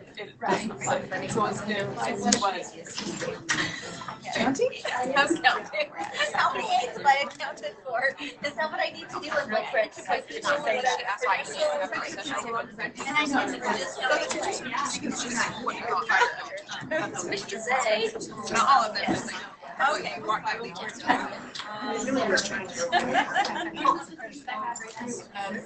Like first part of September, I was trying. That's how that was the weather. I was like, Yes, I have to love you dearly,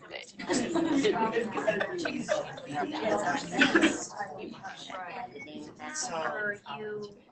I mean, I'm sorry. I don't want to say. Do you mean like what we're doing in evaluating. I thought it was QSR was that.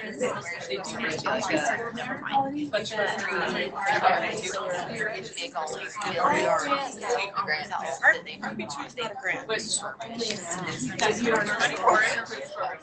You have to apply for it wherever you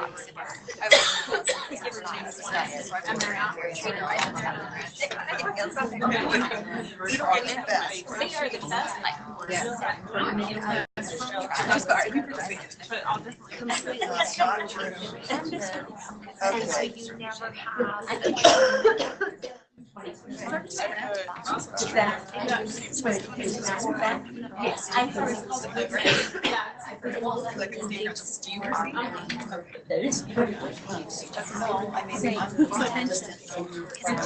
okay, there comes so much from Jessica. and not yeah, that's what I think that's yeah.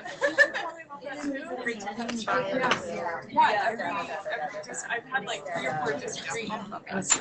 Yeah, it's a district grant. Yeah, it's a district. There's nothing state level. So I'll still be like, we're asking for job.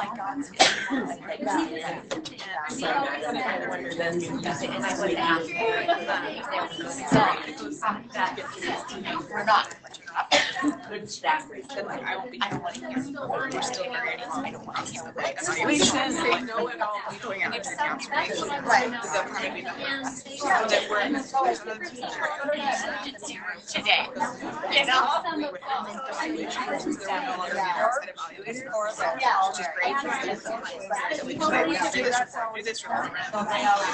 And then the great. So,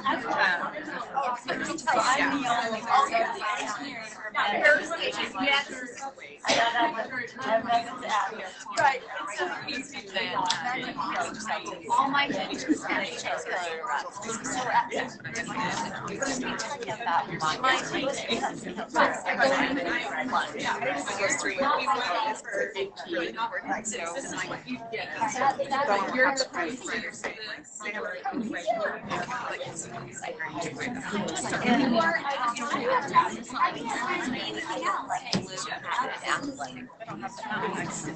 That's the way we were last year. And The 380 you get to the site. Some districts say on a rare thing on our computer. So I just want to offer faith. Some districts minus 2% and then tip the weeks to cover. She thought it was that at some point in my life. Right. So it's going to be he's got this. Yeah, Walt. Walt's my friend.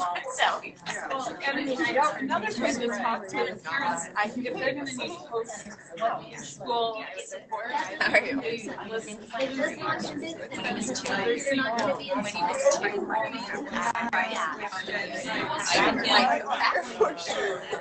they kept saying everything you're doing. I just kept saying, do the homework.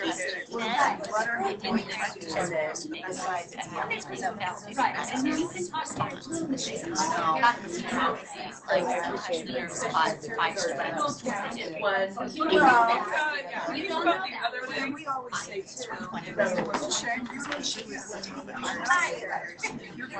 awesome. Thank you. Right.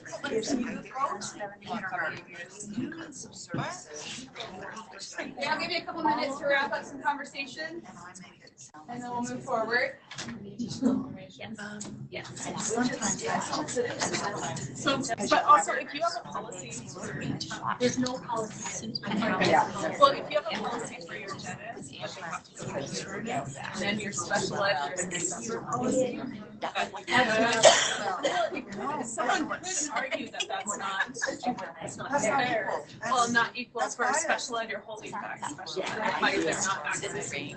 I mean, you can kind of see that side of it too. So if you have one already, just all of that, and then you always offer faith, this is what you'll have. Exactly. It won't be in a preschool setting. That's all the state laws is that you offer faith, and it's not. If you guys want to take a quick break, we only have a little bit left. We're just going to have a discussion about the attitude toward preschool in the state. But if you want to take a quick break, and then we'll come back and have this conversation. You know, go through it. You do? Would you inside the Yeah, that's great. So, but do you allow So if they choose not to go on to kindergarten, then we'll still keep them in their doesn't. Here's the only reason why we have double day options, you know. I think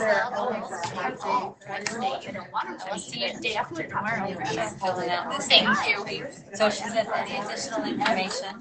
Yeah, a lot of districts don't. Yeah, and I a lot can of it, say that. no, it's because we have like some boys that are on. I like that. I just want to say, I agree. I would like to know. Mine also. It's hard. Give me a second. Right. I just want to know. Right. We just don't. Yes. All right. Yes. Okay, I'm ready now. I thought that was just. Well, work with your special ed director and your. Then it's another. Yeah, just work. No, it's nothing on the state level. Nothing on the state. The only realm with special ed is you're gonna provide. I know. Services, no, That's where I'm going. Okay. Okay, sounds good. Yeah. And what was the other, before I have to leave to It another? was just she's my Those two, director. okay. I've never tried with her. She's telling me it doesn't exist. I didn't. We have Somebody did. I've only done it You can't charge your mission. How do you charge your mission? Yeah, but it's actually I'm like, I know these. Right. And I got Not to the way I look at it, I don't know if that's right. It only starts when you're required. You're already several accommodated. different things. We started. Preschool is like, it's not, but it's like. Oh, right, available to everybody. But we don't have university You know what the other thing was? Not last time I asked her, but she comes with her body. She's coming around. But no, but Lots of. I didn't even know. I know. I'm good. How are you? It's been a long time. That's too big.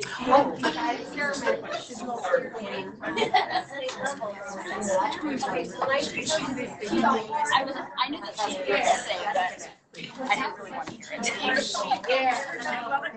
Let me do some research. Yeah, that's what I'm saying. she wanted to say, she wanted to ask. She goes, she's a hard worker. She is a hard worker. But everybody working now. Because you see it. Test the baby. Coming along. It's just, His birth father was deaf. Especially if she. So after she tested, she calls me. And that you can. I know. And she said,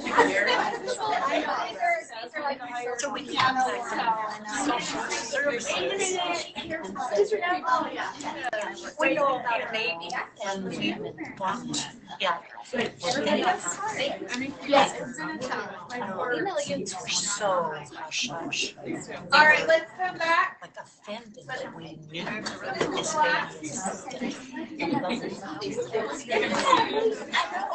We have him. Let me know if you have any calls. I know. 2, 3, eyes on me. Okay, so this is our last slide. As I started working here, I realized, which I didn't understand. I went to school, got my early childhood degree, and I heard of all this great data about the early intervention is so important. You can make so many great gains. And I came to the state, and it was like all of the board members and the legislators don't know that information. And they don't value early childhood in the way I thought that everybody did. So some of the things I've heard from a couple board meetings, and again, this isn't everything, it is kind of not our space, but that's the home setting, and that's not the education's job to provide these services. That it inflicts on those neighborhood or home preschools, we're taking business away from them. And that it's not development appropriate. Some of our board members, if you listen to board meetings, they think that we're like shoving them in desks and, you know, causing ADHD is one of them. So there's a lot of misconceptions out there, and we really need to work as like a preschool army to correct this. If we value this, which we all do, I don't think we would be in this field if we didn't. We need to start really beefing up the conversation and advocating for preschool services. So at first I wanted to know, like, what other things have you guys heard? What other like arguments have you heard? I could for why it's not anything come to mind? What's your list? She has a list. You don't want to hear my whole list. Maybe not right now. I have some board members in my school district who very much have similar attitudes to this, and how, you know, we're really not in this to educate them as preschool, and it's been quite a battle for us to get where we are now. And so I've heard many of those kinds of conversations and more of how we're infringing on certain things. And yeah. So, and again, so you just, people have different perspectives and it's a touchy subject sometimes. It is. So something that I like, this is just my mind of like how to start conquering this, is I would like to get a list of like the arguments that we hear and then we can address those in a way, make sure that we're covering our bases. And I did want to talk about the board meetings. How many of you watch board meetings or The state ones? state ones? State. Just that one you said. Yes. So I'm gonna do a better job of like when there's something that pertains to preschool or you hear like opinions on preschool education. There's 2 board members specifically that are in some of your areas. I'll be contacting you that I think need to come see your programs, that they have a really big misconception. So I'm gonna go to the board webpage real fast and just show you what's there. I wish I would have been paying attention to students. And so I think that's the problem for the most part, is that we're not participating in where these discussions are happening. And so we're not there to defend it or the experts aren't there. So then they're just kind of like spewing these ideas of what they think. So let me go to the state board website real fast, just so I want you guys to be familiar. So if you come to the board site, you can click board right here. Board members, this is huge. So you can scroll through here and you can see who your board rep is. So if you click on them, so like Laura Belknap is Davis. District. I don't know what The form that they give us has like it has a city. So it says like where they're from. So Michelle Bolter's from St. George. So if you scroll to the bottom, it has a little bio on them. So as you listen to board meeting, you can be like, who is this person? Are they in my area? It's just good to know your board members. If you come back to this page, board meetings. So we have the meeting schedule right here that you can click on and pay attention to. Board docs and meeting agendas. You can log in. You don't even need to log in. It just pulls up. And you can view the agenda and things that are going on. Again, I know you guys are busy and like don't have time to check this every time. So I'm gonna like I wouldn't say just depend on me, but me and Jamie will try to be better at like paying attention and like notifying you guys when something does apply. So you're aware of it. And then the huge thing is that it's on YouTube every time. So you can tune in live, you can listen to those conversations. There was one we had, so the board is working on a strategic plan, and part of that plan is an early childhood goal. And that conversation was very enlightening and very interesting. And I was like, okay, those board members need some visits. So I will probably be reporting that out so that you guys are just aware, because I really think it's important that you're aware of the conversation that's happening. And regardless of your board members' current view, I think it would be fantastic if you all contacted them regardless of their view on preschool. They need to know that these programs exist and what good is happening. And I think you guys saying like, we have a wait list, and I know that like the neighborhood preschools, we're aware of neighborhood preschools in our area. You know if they're struggling or not. If you're still, I don't think I've ever heard of a neighborhood preschool really struggling to like enroll students. But like you guys having that conversation in your area where you're familiar with that would be so valuable. So I would really, really reach out to them. I would also reach out to your legislators. I think it would be so crucial to bring them into your classrooms. Again, it's not being talked about until there's like a bill or something to draw the attention. It needs to be on their mind and on their radar more frequently than it is, I think, to move this conversation forward. And I like when I imagine this, I just think of all the amazing conversations that could be happening in your buildings and the insight that can be gained, and then they would come back and be more informed. So the YouTube links stay on for a long time.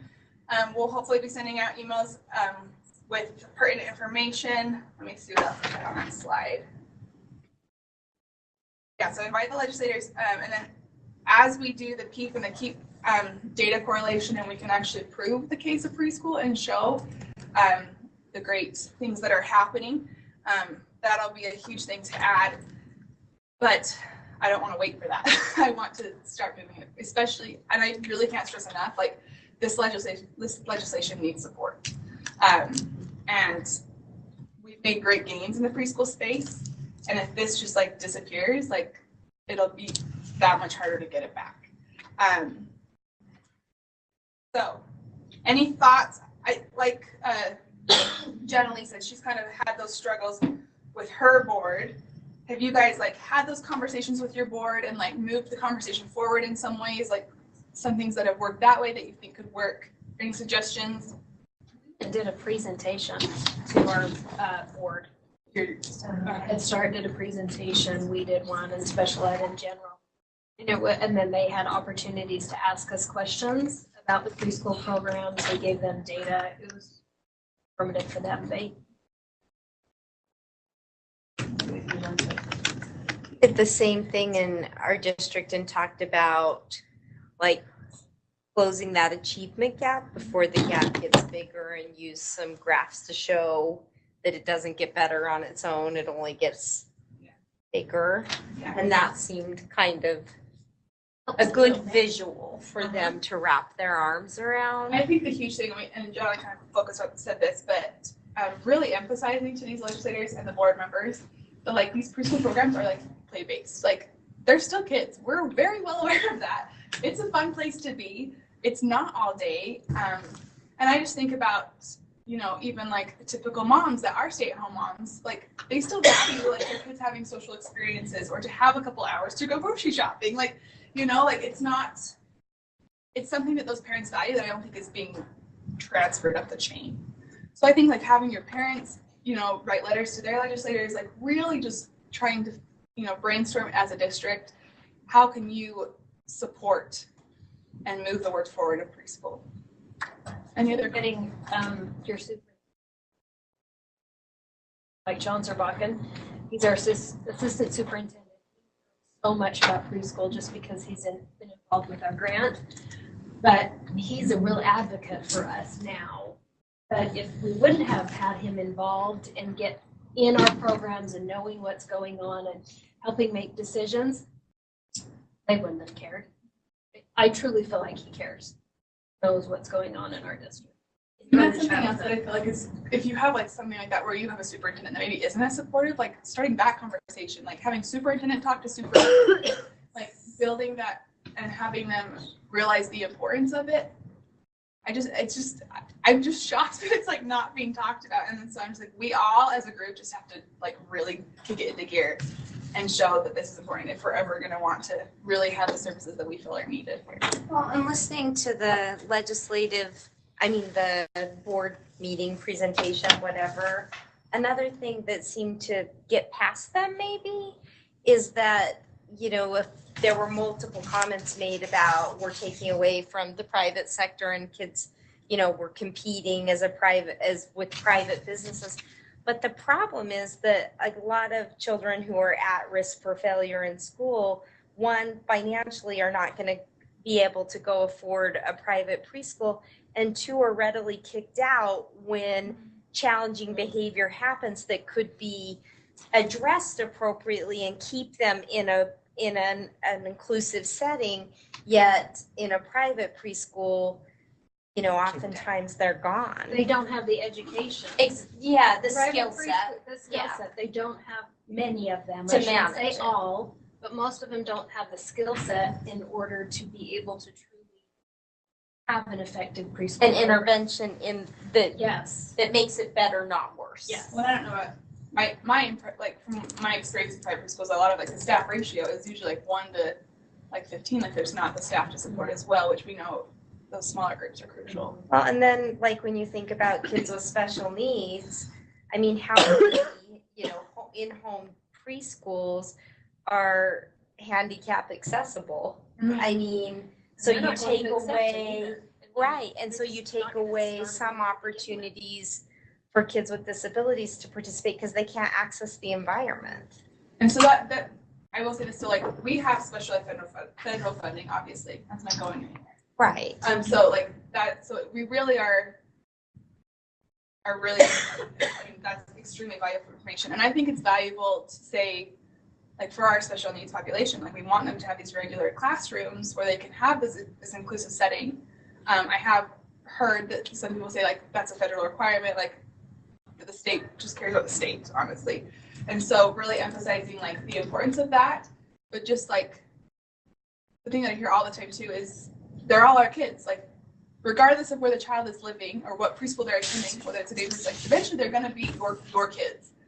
So we care about what's happening there.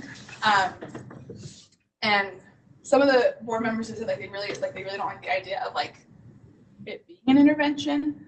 That we shouldn't be doing, like they don't want kids coming to kindergarten reading, which isn't what I'm really talking about either. Like, we just want them to, not have that gap. To know how to learn. Yeah, exactly. And so I think that's where the emphasis comes in. It's like, it's still their preschool kids. We're very well aware. It's a fun place to be. We're just preparing them to enter that school setting and be ready. Yeah. All of this we don't know. The social It's just skills, really the appropriate. Well, following Yeah, the following I mean, all the things we do, but Yeah. I was yelling at the computer screen and they did not seem to care. Right. I'll send you the other one, then you'll really be yelling at the computer screen. Anyway, it's been a really, really interesting space to be in. So as we move forward, I would love to hear, like, as you guys invite them, how your visits went. Like, let me know who has been out so I can kind of keep track of, like, what board members haven't been out to a program. And we can continue to invite them. Yeah, and then just how those conversations went. And then as you have ideas on how we can move this work forward, please let me know. Again, I work for the board, so I can't be the one that's like really driving this work. I can kind of identify like, hey, this is a need. You might want to like make you aware of a need, but I can't be the one out like tooting my horn because I am a board employee. So I would just really emphasize that you guys. So, any other thoughts? Anything anything like how Chelsea kind of had a topic of discussion? Thing that you guys would like some feedback on? I'm just curious, based on how interactions and presentations have already gone to the board, are you, extremely worried about the grant moving forward? Because without that board support. Yeah, thank you. Thank you for rephrasing that. Give us a ranking of your level. You had to put a number out there. Give me a percentage. So she presented it at the board, and then they released the board the bills that they were Appropriating for funds. not appropriating. Prioritizing? Kind of, yeah, like the supporting, yeah, the bills they were supporting. They had a list of the bills that they were supporting, the list of the bills that they were opposing. We're not on the opposing list. We're not on the approving list. But I kind of wonder too if that was an issue because the bill isn't numbered yet. I kind of wonder if it got lost. A board member was contacting him so much today. I was working with Diane Sanders to like give them information. So something might be coming that way. But they didn't seem super gung-ho in that video, like they were going to get on board. So I don't anticipate, I don't see them really making a point of supporting it. I would say that I really am concerned. Like, I was more hopeful, but like as I continue to hear other people talk, like Jennifer is not super confident that it's going to pass, but it needs to pass. Like it needs to. You all are listening. Well, one of the things that I think that they kept repeating or emphasizing in there too was that the districts still have a choice to pick it up.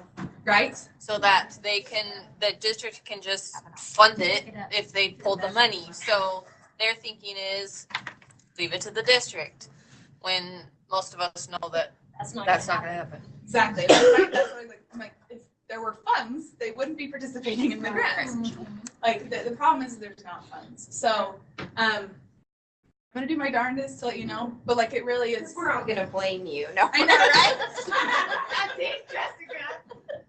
No, but it really like when I say like go back and get people to back this up, I'm serious. Like, and as I like learn of like when it's being lobbied on the Hill, like I'll let you guys know, and I would commit like to plan to attend and be the face. And again, I can't be that face.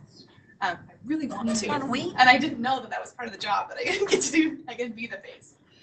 So are we okay to be the face? I mean, it's up to our superintendents. I'm sure we need to have that. But I mean, technically, if you want to get really down to it, we work for the board as well. Not directly, but indirectly. I think you guys are okay. Because I'm like, as a board employee, I represent the board. Right. You guys don't represent the board. You represent your district. Yeah. And each of our districts have district liaisons that are up there at the legislative point anyways that are saying, we're for this, we're not for this, so. Sure, but as I a think it's district- important that as district representatives for this, that we make sure that we have our local board and our local superintendents. No, that's where you start.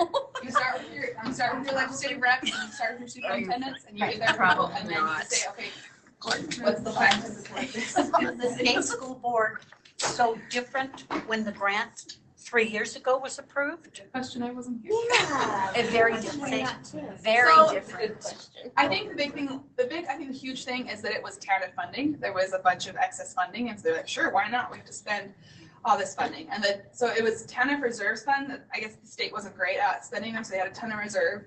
So they used that to fund the preschool programs, but now they've gotten a lot better of that, and the TANF reserve is depleted, and they're not continuing to build that up. So we've had to switch funding, which then is taking, I mean, we're asking for general funding for the majority, for like what would be supporting the LEAs. But I think they just, because of the funding change, I think is the biggest fight that we just need to emphasize that, yeah, it's important. And there's a reason we want to invest now rather than later. I think another thing to keep in mind too is that kindergarten is not mandatory in the state of Utah. Right. So. Provide a lot of funding for that. Yeah, but I think the percentage is like 97% of kindergartners actually do attend kindergarten. So that's just something else And to I keep will in say that mind. another argument that I hear often is like, and they kind of mentioned this in that video of like, well, why don't we put that money towards this intervention or this intervention? Reading program. Or an extended day, all of which are great things. But like, just emphasizing preschool is important. And then I've heard too, like, well, we're like failing kids when they get to kindergarten. Like the CUBE data wasn't great the first year, and showing that some kids regressed. And so some of the attitudes have been like, why catch them up when like kindergarten's not going to support them? And like, I can see that argument, but my thought is like, how about we get them to the point where they can access what half of those successful kids are accessing? Yeah. And you can fight it both ways.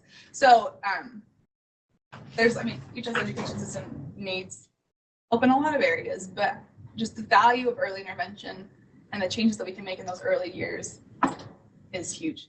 I don't think people get it. And I thought everyone understood it. It was really disappointing to get here, but wait, no one like gets that and understands that. So also, I think, speaking to them about there's lots of research out there on how much money quality early childhood experiences save you down the line.